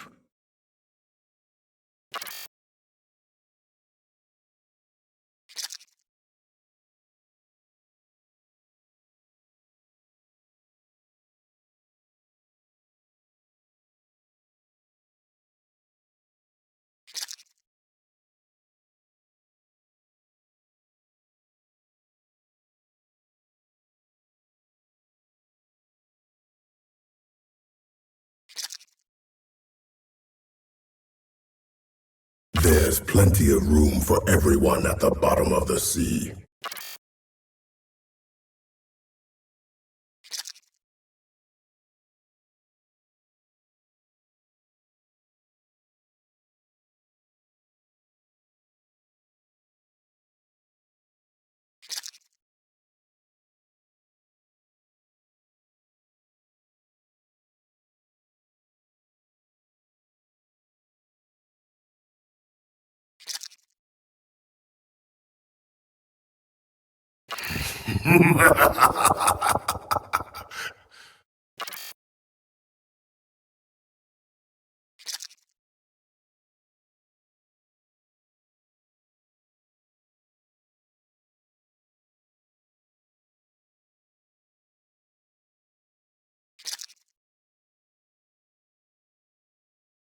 You've gone too deep.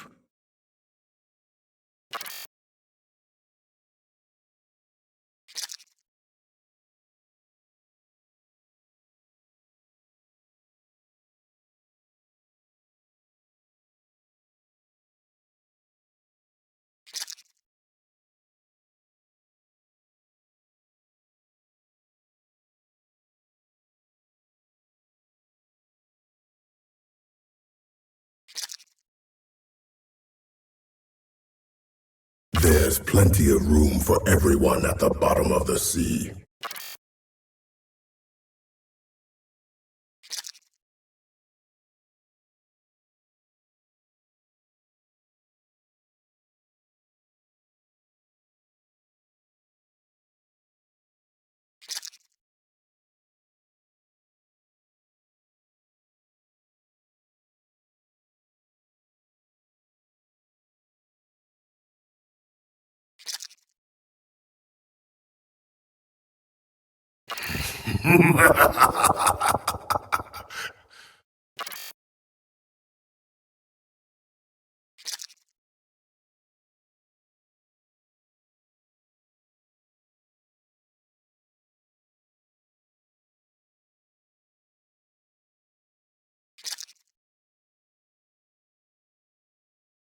You've gone too deep.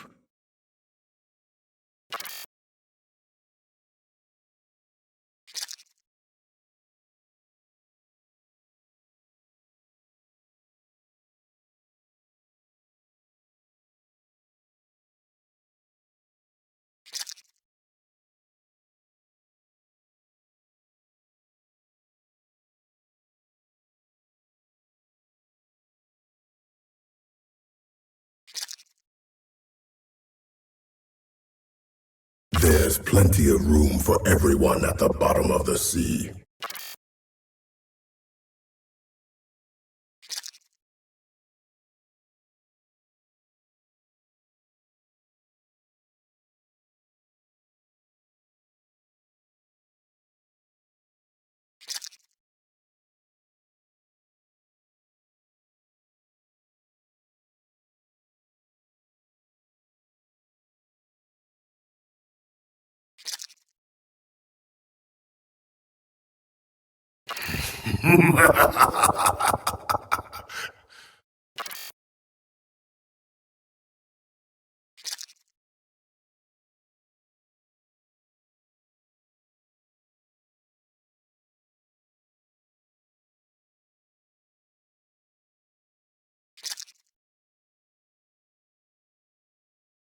You've gone too deep.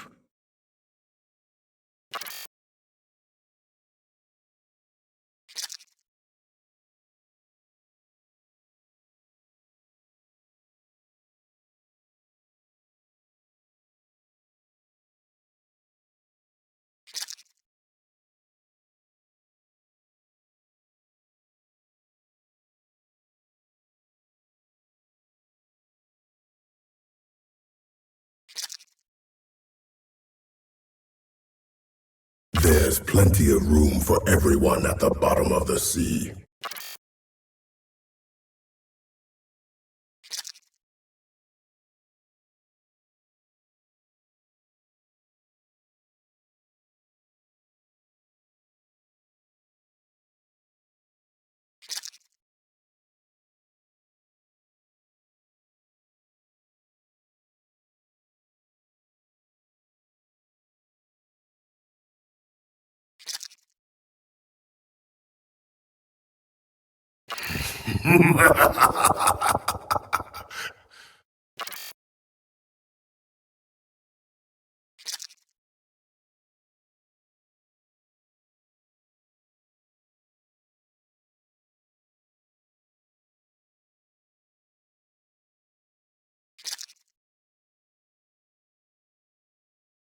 You've gone too deep.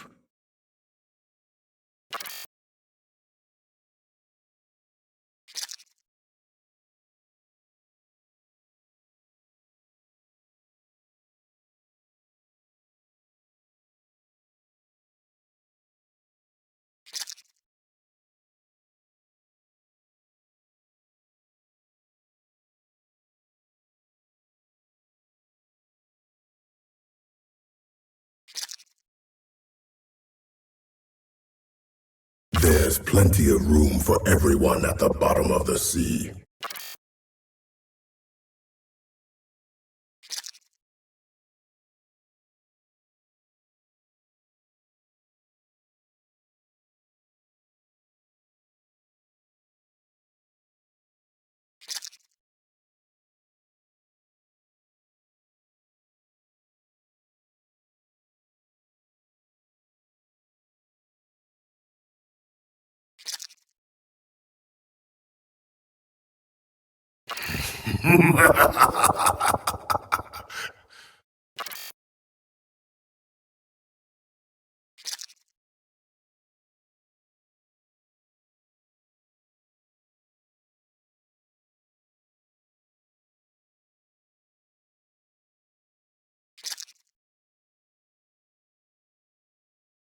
You've gone too deep.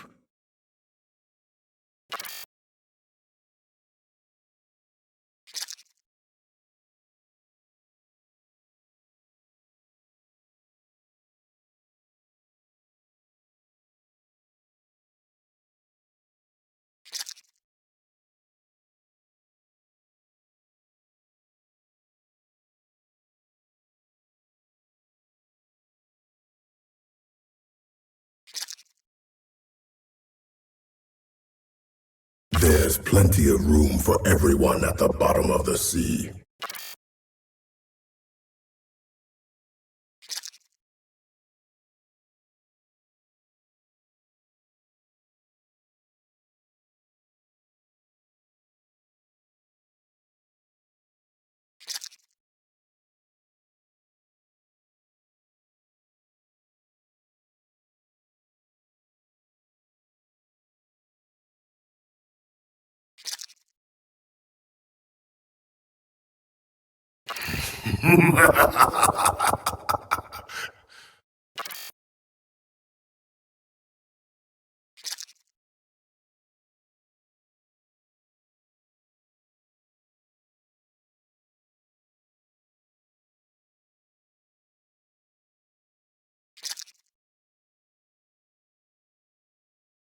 You've gone too deep.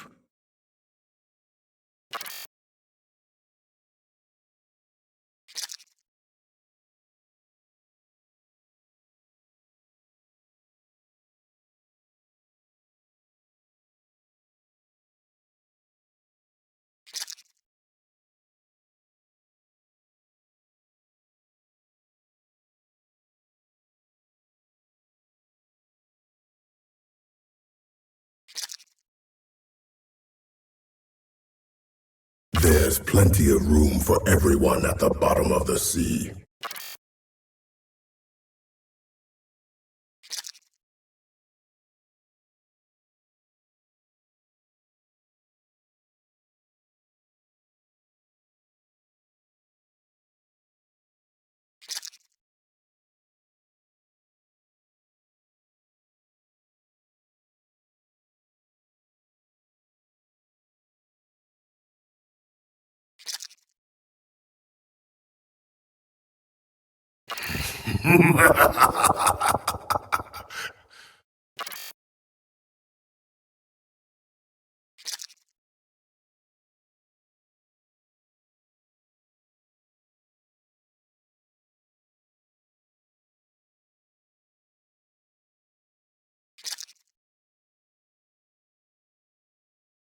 You've gone too deep.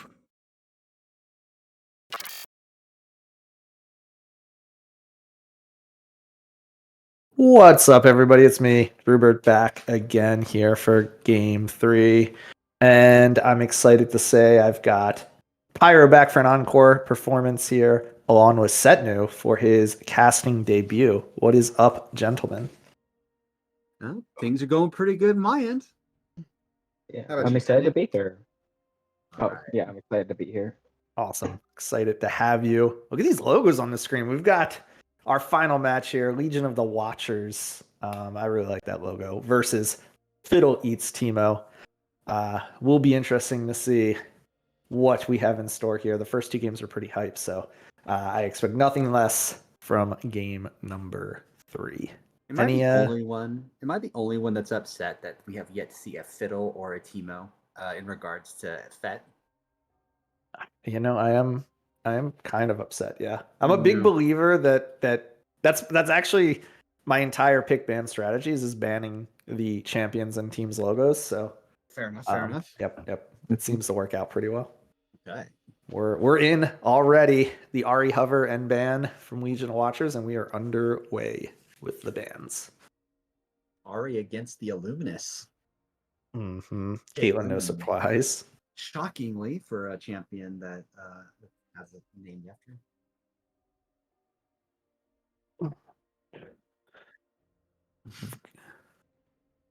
Got some contemplation from Legion of Watchers. Luminous has been playing a lot of ASOL recently with some pretty decent success, about a 64% win rate. He's got about a 3.6 to 1 KDA on it. So that's a very good ban. I think wasn't Luminous one of the first people to break out the Aurelian Soul after the rework? I feel like he was in the server. I do not know. Me neither. The Melio going after Sedat, and actually that is honestly that is probably going to be a constant ban against that gentleman for the foreseeable future with the quote unquote buffs to him. Yes, he's strong. He's quite strong right now. I like the champion myself. I like him with Moonstone, little new Moonstone rework. So Hecarim going against Blue Jay, and then we're finishing it out with Kog'Maw versus Ace. All right, first pick. Setnir, what's it going to be? You're on the spot. What's the first pick here? Oh my. I probably think they should probably pick an ADC here. Well, I'll see. Maybe a Jhin or a Zyra would be Zaya, something that will, or a Jinx, something that will define what sort of ADC strategy they want to run. Oh, or Ari. or okay. Ari. The Ari ban was for Darius. Yeah. That's okay. Visual bug. So the Ari ban. That's Seal on Ari. Yeah. All right. Oh. Sorry. Hold up. AP Thresh. Don't forget that she could go to support and they could flex it at somewhere. They could do that. Not saying they will, but they could. We've seen Sedan flexed before to great effect. So we have. Jinx for Anna Gamer Girl, and then they're looking at Vladimir for Illuminous. Yeah, he's got a I don't think he's gotten Vlad this entire season, but there's a good reason for it. So Yeah, it's one of his most played champions. That and Cassiopeia. All right, Vladimir's grabbed. All right, they got Vi on leg for. I like the Vi Ari combo. I'm a pretty big fan of that.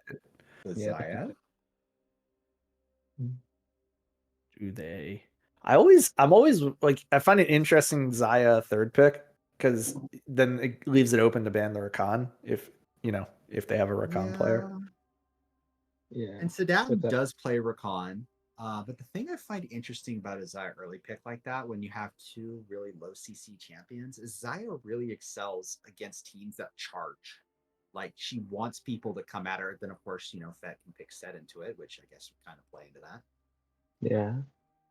Thank God we've got a Set connoisseur in the casting booth. We do. How do you Yeah. I feel like is it a difficult? How do you feel about Set into Zaya? I feel like that feels gross for him to deal with. It would be, yes. If he's not able to catch up to the Zaya, and if the Zaya is obviously just autoing him off cooldown, yeah, he will have no chance of catching up to that, and probably just die, bang kited out. Shockingly to maybe some of our new viewers, that wow, that Fiddle Hover is actually aimed at Sedatin, the support of Legion of Watchers. He plays Fiddle support. Yep. There's something not right about Fiddle Eats Teemo having to ban Fiddlesticks. Right? I don't approve. They should have just picked it, honestly. Honestly. They did. Xin Zhao, okay. Interesting. He may. I don't know if he's benefited from the new items or not. I'm not sure if he's one that. These new items are like a freaking mystery to me, honestly. I don't know what to build on anything anymore. Blue Jay has been playing the Xin Zhao a few months ago. So, A few months ago. So it's possible. Some tech. He's got some tech stored away. He was just waiting for the new items. That's all. Yeah, exactly. See what they want to round out the bands here. Scion. That's a good band. They definitely need some front line on the side of Watchers. So Scion ban. Target it to take that away. Thank you for the Prime subscribe, Mr. Smokestack. Yeah, thank you, Smoke. What they want? I think they want. Yeah, Volibear. Okay. So they're going to target the jungle pool there. So we get into the second round of picks. Fiddle Eats Teemo will show either their support, presumably, or their jungler. They hover the Wukong. Yeah, they probably. Yeah, it makes sense. They already showed their jungle, so might as well pick jungle as well and just counter pick support here. Yep. Always possible. Set flexes down into the support role, though I don't anticipate it. Ooh, no. No. Oh, wait. Why didn't they ban the Rakan? That's what I'm saying. They had the window to ban it, which is why I don't like Rakan or Zaya pick on 3, but they're going to get away with it and lock in that duo lane. Yeah, I would prefer the Rakan ban over the Scion ban here, because Zed does pretty well into scaling HP champions because of his R damage. And the Karma Hover. They need a top laner, presumably. They also need some AP damage, but I guess Nara will do here. Yeah, you're counting on the Ari, I guess, to really pump out the AP damage. Nara will come through, kind of fulfill the role of that top lane. I would not be surprised to see Zexus lock in the Nautilus here. I would be surprised to see him log in the Taric. Though I do think Taric potentially is quite strong with some of the item reworks. And we're going to get to see it. Taric coming out here. So Taric,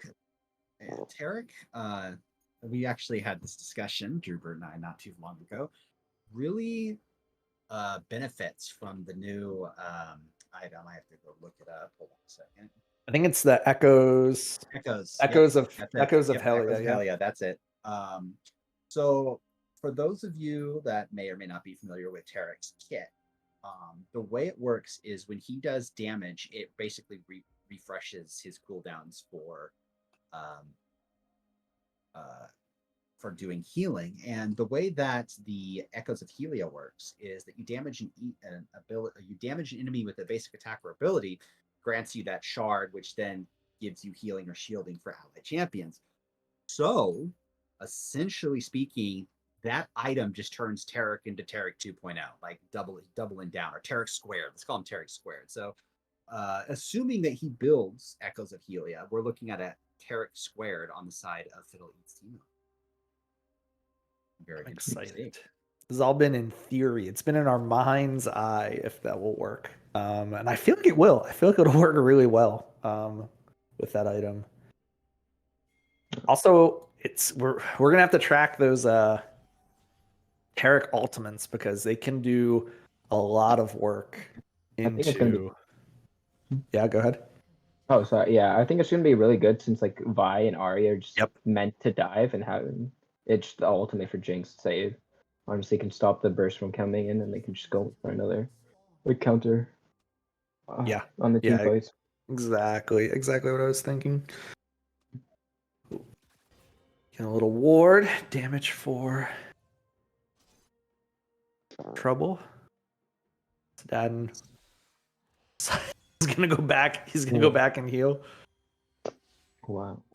Hey, he took an auto. He's gotta be optimal full health for the start of this laning phase.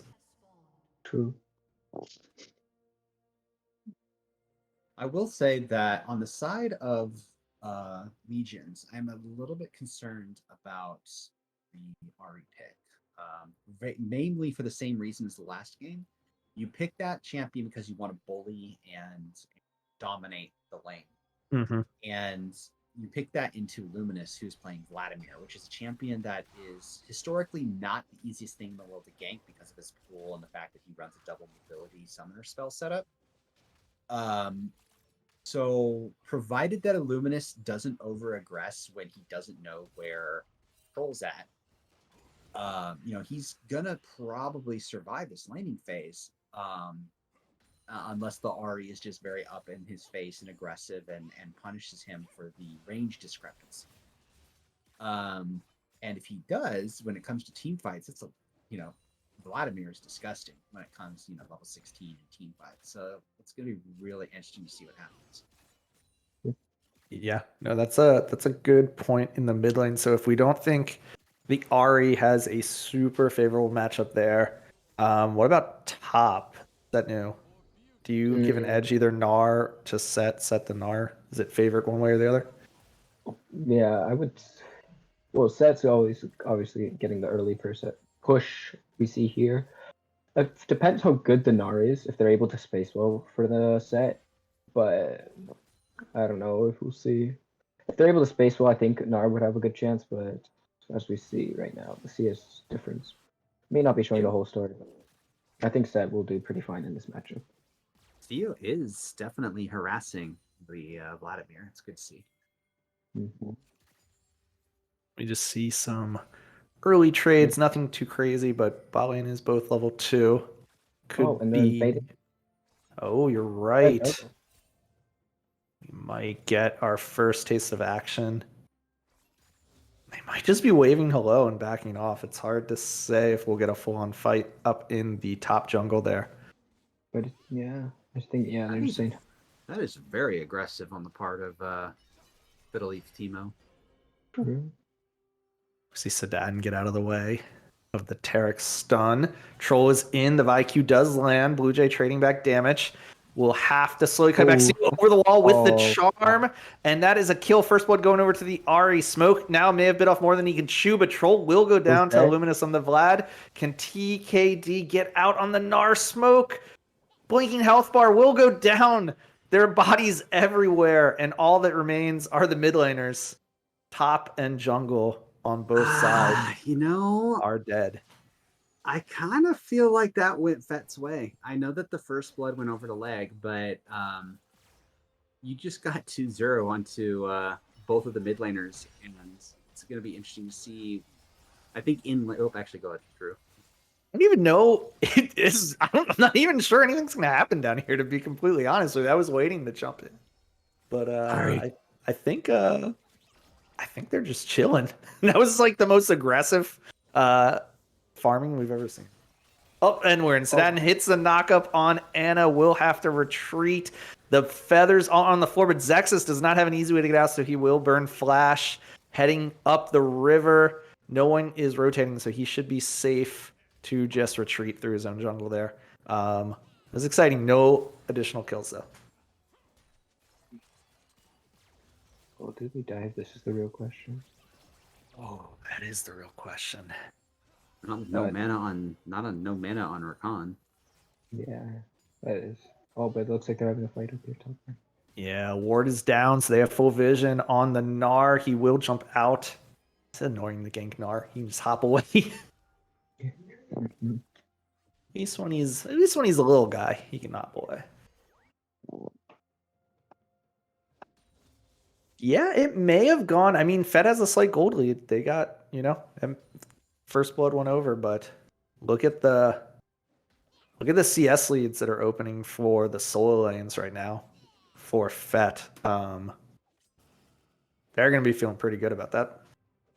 I would say as Legions, I'm really surprised considering how much they spent on the bot lane that they're not putting utility in their other lanes.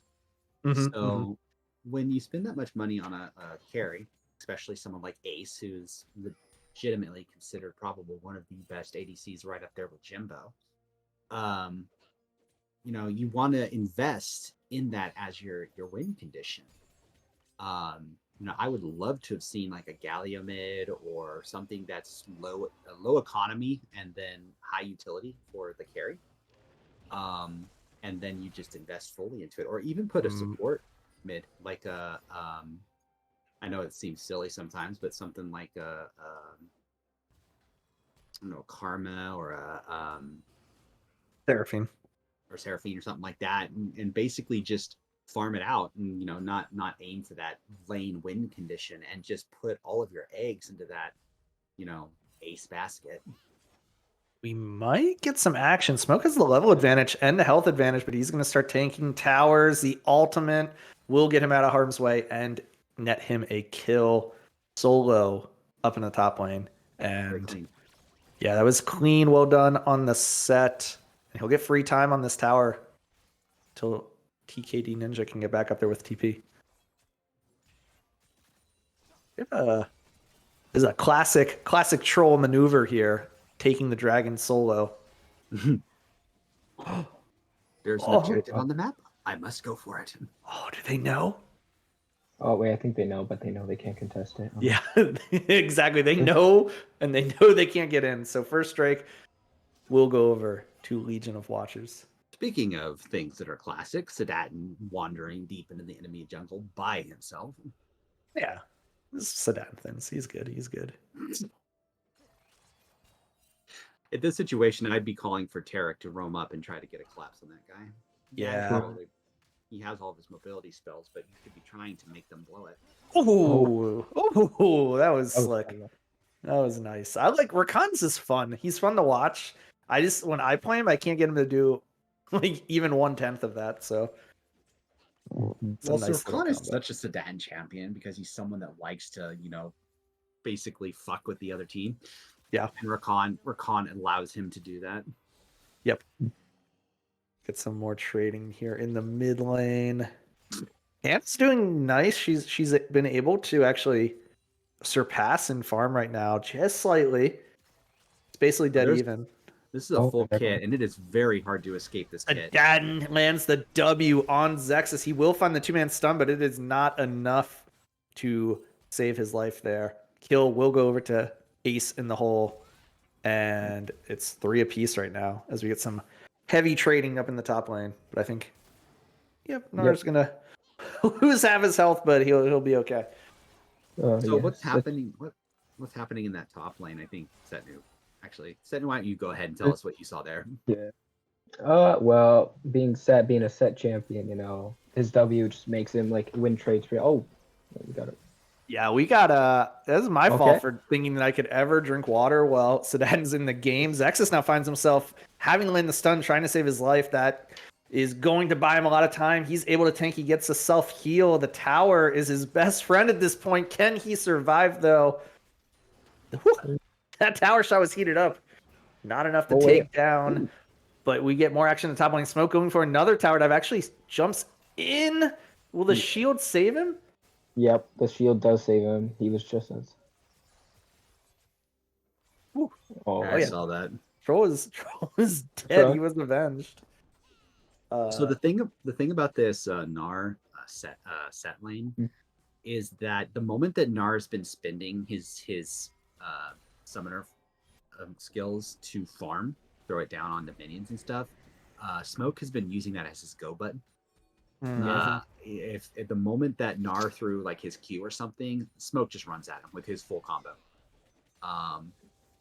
And as long as he had space to run him down, and it's just really difficult on Gnar if you don't have those skills up, or worse, you miss them. It's a very difficult position to be in to try and fight someone like Set who loves fighting. Ooh, this is dangerous for the Gnar. He doesn't have the ability to hop away. Well, I guess he can, but he doesn't hop that far. Like I feel.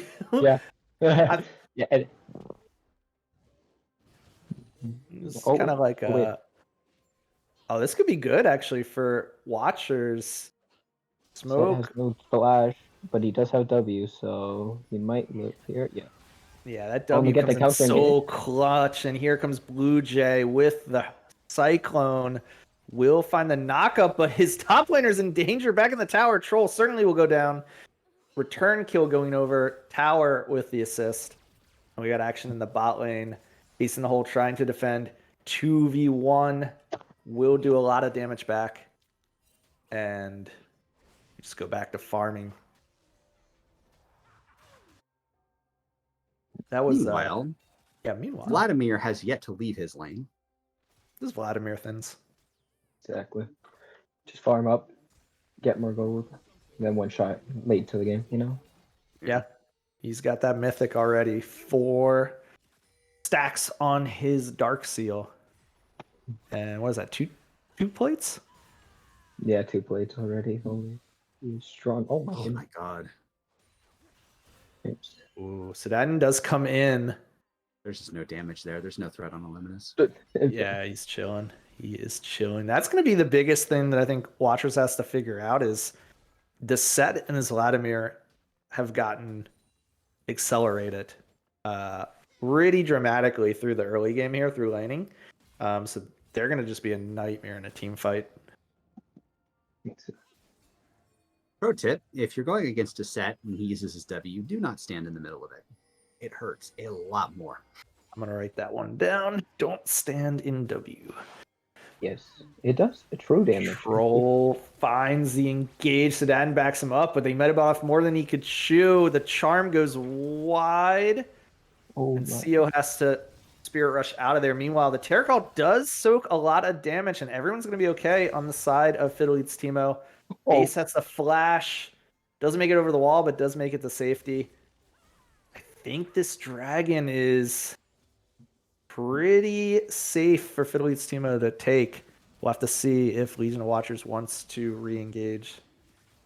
Roll just needs to get farming. So the thing about Leg at this point in the game is the only tanky character on that team is the way that they're building right now is going to be Troll, because it looks like Gnar is building that bruiser build, which means when, in Ultimate, he's always a tank, but otherwise, he's not really going to be able to do much for them. It's going to be really difficult to see what happens. They just do not have a lot of reliable engage, and there's too many people they need to kill on Fet. Vi can only kill one person, and it's not going to be Vlad. Oh, he's certainly going to try. No, thinks better of it. Backs off for now. Yeah, I mean, so it's a very different situation. We saw the Vi in the first game basically being able to tunnel on the Jinx and just blow her up, and that was like all the Vi needed to accomplish in game number 1. But here, 100% is a much different story. Like if the Vi takes out the Jinx, you still have a insanely strong Vladimir and a set. Wukong does a lot of damage in his own right, so it's not as clear cut for the Vi this time. I don't know where Ari stands currently on the patch. It feels like to me, Ari, either if she dominates in lane and roams against a bunch of kills, she's incredibly impactful, very, very strong. But she's not a champion that you can just sit there and farm on. Yeah. She needs to make proactive plays to be able to help her team get strong as well, because her charm's really strong ability as well. We might get a 2v2. That's a good wallop into the wall. Will stun up the set, but returns an ultimate, gets himself the safety. Blue Jay with the Cyclone will buy time. The Jinx Rocket does connect onto the Gnar, and he goes down. That's a kill over to Blue Jay, and now the Vladimir, finally out of lane, is here to flex all of that muscle that he gained from farming for the first 15 minutes, and that is 2 kills going over to Fiddle Eats Teemo. They open up a small gold lead, looking for more. Yeah, important to note the Wukong has a current item advantage over the Vi, as well as so it's very difficult to locked up. I think we're gonna be fine. Okay, yeah. Okay. And it's very difficult as the Xayah Rakan because you want to kind of just scale as well, but the way that the game pace is currently set, they can't do that. Xayah Rakan is not generally a lane you pick where you want to just, hard punish, hard poke, hard punish, hard poke. And with the Taric pick, it's very difficult to 2v2 all in under tower. They're going to try. And you can see they just can't stick around enough because Taric is just able to channel that stun. Yep. And really dissuade anything else from happening.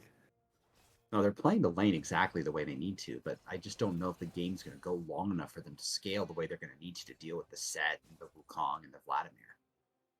Yeah. It's going to be a hard one for Legions, but yeah. Definitely finding that harass. We might get a tower dive. Troll channels up the Q. Here's that Taric ultimate. Can it go off? It does. It will save Zexus, but only for a moment. We have a TP coming in. This is turning into a proper team fight. The set Smoke is looking for aggression. Meanwhile, Troll is on the Jinx. Can he find the kill? They're 1v1, but Anna says, I'm going to stand tall. Rocket. The zap. Troll sidesteps and takes a rocket to the face. He goes down. That was a much bigger fight than I thought it looked like initially, but it goes Fiddle's way. And I was like, you thought I was gonna walk into the bush. Yeah. Yeah. That was a real the Vi found herself outgunned there. She went in for the punch and Anna just shot a gigantic rocket and hit her point blank. It was nicely done. That Taric came in very clutch for them, honestly, able to stall enough time for their team to come in and collapse. Honestly, it was really good. Unfortunately, Taric is rocking the old tech. He's got Locket, so... No, we won't get to see the new tech. We won't get to see the new tech. It's unfortunate. It's okay. Locket, not a bad item either, but I really want to see the new tech. Yeah, this Smoke is a very scared Gnar. There's no tower. The set ultimate, but they're going to trade ultimates, but there's the damage from the W sitting right in the middle, like Pyro told us not to. Meanwhile, the stun does connect on Ace in the hole. There's just no way he can get out after landing that chain CC. Gnar actually finds the cross map return kill with the help of the Vi. Troll comes in, able to pick up that kill. The thing is that you've got 10 seconds to Dragon. Yeah. Why is Troll on the top side of that? Your carries are on the bot. I understand that you want to answer the aggression on top, but you're giving. Thankfully, it's not the third dragon, so it's not that important. But your carry, your carries are in the bot lane. You should be focusing your attention. Yeah. I don't disagree. Maybe they're just worried about losing their the other lanes. Yeah. It's tough. It's like real because you only have one. You're only one person, so you're kind of like trying to triage at this point. That's true. At least any cross map is better than nothing. So they do pick up that tower, which it gets them something back. Yeah, but that shutdown did go into Vladimir as well from the Xayah, so it's a very hard game now. Ooh, I did not catch that. Yeah, he is the one who collected that kill. As if the Vlad needed more money. I know. Oh, wait. Oh. TKD going, look, bud. That set just cannot move, but now comes the return damage. The seismic toss, that's not the real name, does almost kill the Gnar, and the rocket just flies out of nowhere. Oh, the boomerang is going to hit twice, but the punch will connect, and we got more fighting here in the mid lane. So that goes aggressive with the ultimate, and then will run away heroically. And we're back to pretty much even state here in the mid lane as the teams will separate. Against the Vladimir, you just have to have the ability to delete him. It's just necessary. You have to be able to delete that champion. Yeah. That's going to be rough. He's up to 7 stacks on that Dark Steel. Dark Steel. Yeah. It's my head cannon. What is it, 10? After 10 you can... Oh, I guess you can go to Magi's whenever, right? But 10 is the limit for that one? Magi's you can do it at any stack number. It's just 10 is when you get the movement speed. Oh, yeah. They got the Cosmic Drive now on Vladimir, so now he's going to be a speedy boy as well. So unless they change that, hopefully they did not. I haven't checked that. They changed something about that's if Prod chimes in, well, something changed about Cosmic Drive. I don't remember if it makes you more fast or not. I am checking. All right. Unique Spell Dance. Damaging an enemy champion with a basic attack or ability grants 2.5% bonus movement speed every 1.5 seconds over the next 5 seconds, stacking up to 4 times for a maximum of 10%. At maximum stacks, gain an additional 10% bonus movement speed. Dealing damage refreshes the effect. So yes, it does.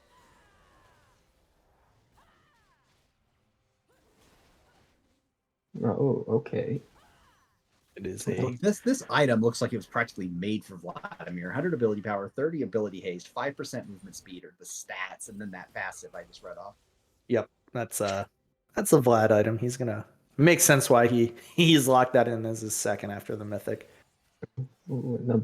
Oblivion Orb on the Ari.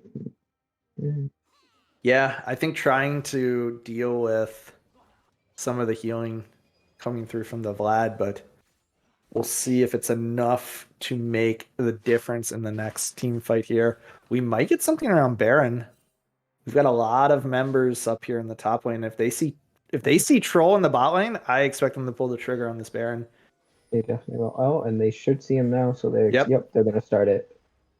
All right, we're gonna have to see. There's 5 on the Baron. They know Troll is not in the area here, but can they do it fast enough? They're posturing. Zed does have TP, and Gnar also has TP here, so let's see if any TPs were coming in. Here we go. Sedatin comes in with the ultimate charms up. He hits a 5-man charm. That is a massive charm. Can he get out? Damage coming through. Ace in the hole trying, but Illuminous finds the backline, finds the damage. Smoke.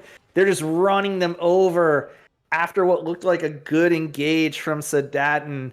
The follow-up damage just wasn't there. And that is a clean fight from Fiddle Eats Teemo. They should get the Baron. They should get 2 towers. What else can they pick up off the back of that? Yeah, I do think Oblivion Orb, they definitely need heal cut items on this team. You got Blade of the Ruin King, you got Divine Sunder, you have Vladimir as champion, you have Jinx, you have Taric. Jinx doesn't have any real heal at the moment, but Taric definitely does. It's not a bad buy. It's just at this point in the game, it's just not going to matter unless you can get it down, and these fights go for a long time, but the fights just aren't going for that long. Exactly. That's what I was thinking. The fights are going just too quickly for the anti-heal to even have any effect. And Sedatin. Yeah, it's Vladimir is almost a permanent ban against Luminous, and this is why. I can see why. I would not love to lane against that champ. Let's deal with it. We've got third Drake here. Fiddle Eats Teemo wants to put themselves on Soul Point. But they would chunk so hard. We'll see. Oh, no. Oh, God. Actually, good CC chain. They might be able to take out the Vlad, but he turns into a puddle of blood. Can he get out? He's totally fine. He's healing up. This looks like it might be very precarious. If they can find the Cyclone comes through, will connect on Ace in the hole. He will fall, and with that, They have to run for the hills on the side of Legion of Watcher. They are broken in this third dragon fight. Anna picks up the double kill on the Jinx, and they are looking most likely to crack this inhibitor. We'll see what else they can get. So Vladimir just bought Rabadons. Okay. Yeah. That feels real good if you're the Vladimir. Feels real bad if you're anyone on blue side right now. Yeah, and Vladimir, sorry, the new thing about Rabadons is it now gives 40%, not 35% AP bonus. Oh, so it's stronger now. It is stronger now. Oh, lovely. That's what we needed on the Vlad. Yeah. What's the current? I wonder what the current AP on that Vladimir is. I'm thinking somewhere maybe 450, 500. Yeah, it's probably quite a bit. I would not be surprised At if 25 it's minutes. because he has full stack of projectile as well. Maybe I can give a little wiggle in the air and production will click on the Vladimir for me. Nah. If you ask for something, you have to say that you don't want it. It's I don't want to see the Vladimir AP. Yeah. 635. 635. Oh, that is This is dangerous. We've got 5 men barreling down the mid lane here to get this inhibitor. And if Legion of Watchers missteps or misplays this, it could be the end. I completely forgot that Vladimir has that health to AP ratio. Here we go. Luminous goes in aggressive. That is almost all the Nars health, and Anna connects on the ultimate. Super Mega Death Rocket will claim another victim this game. Troll goes down. The Taric ultimate preserves everybody. Good root from Ace in the Hole, but Luminous will turn into blood and back off. He's totally fine. Blue Jay goes in aggressive. The 3-man Cyclone knockup. Can they clean up this fight? Even if they can't, will there be a Nexus left for Legion of Watchers after all is said and done? It looks like for the moment the answer is yes, but how long can they hold off? I do not know. And will they be able to kill the unkillable demon? Oh my god, that damage! Ace in the Hole does fall. It is now 4 members standing tall here. They're going to go rotate up to the top lane, take this tower, and all Legion of Watchers can do is watch. Will they get desperate? Will they find that miracle engager they need to stall this game out for another few minutes? The charm does connect on Illuminous, but the follow-up damage just isn't enough. It's not there. He goes aggressive forward. Meanwhile, on the top side, Troll and Smoke square off 1v1. Will find the ultimate from the Vi onto Anna, but she's totally fine. The kill does go down. Double kill for Illuminous on the Vlad. All that's left is CO against the entire enemy team. Ace in the Hole goes aggressive, but it is not enough. The towers are done. The Nexus is done. The Xayah falls once again, and that is going to do it. That's a pretty convincing win out of Fiddle Eats Teemo here. I think I can say this with pretty high confidence. The Vladimir was definitely the head chef in the kitchen, and everyone else was in his world.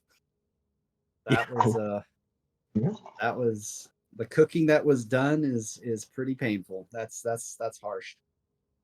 Yeah, that was there he is. Yeah, he's not technically a vampire. He's like a blood mage, but he's probably sitting there yelling at the rest of his team about how he's being served raw meat. It's just painful. That was quite the showing there. So we've got one with that game that closes out week number 6 here, which means there's 1 week left in the regular season before we lock in those final seedings for the knockout playoffs. I don't know about y'all, but I am excited to see what the last week has in store. It's definitely going to be interesting because next week, as the last week of regular season, does determine the seeding for the playoffs. So that will definitely be interesting to see. I believe a few teams have already locked in their seeds after this week, but we will definitely have some exciting games for you next week. Yeah. And thanks for your first cast, Sednu. Well done. Hope to have you back. Oh. And Pyro, thank you for coming out of retirement to grace us with your wonderful caster knowledge. Professor Pyro is always welcome in the classroom, I'm sure. I knew we would fit that one in there somewhere. Perfect. That's gonna do us here from Odyssey. Thank you for watching. Thank you to Prod for a great show as always, and we will see you back next week for the final week of the regular season. All right, guys. See you next time. You gone too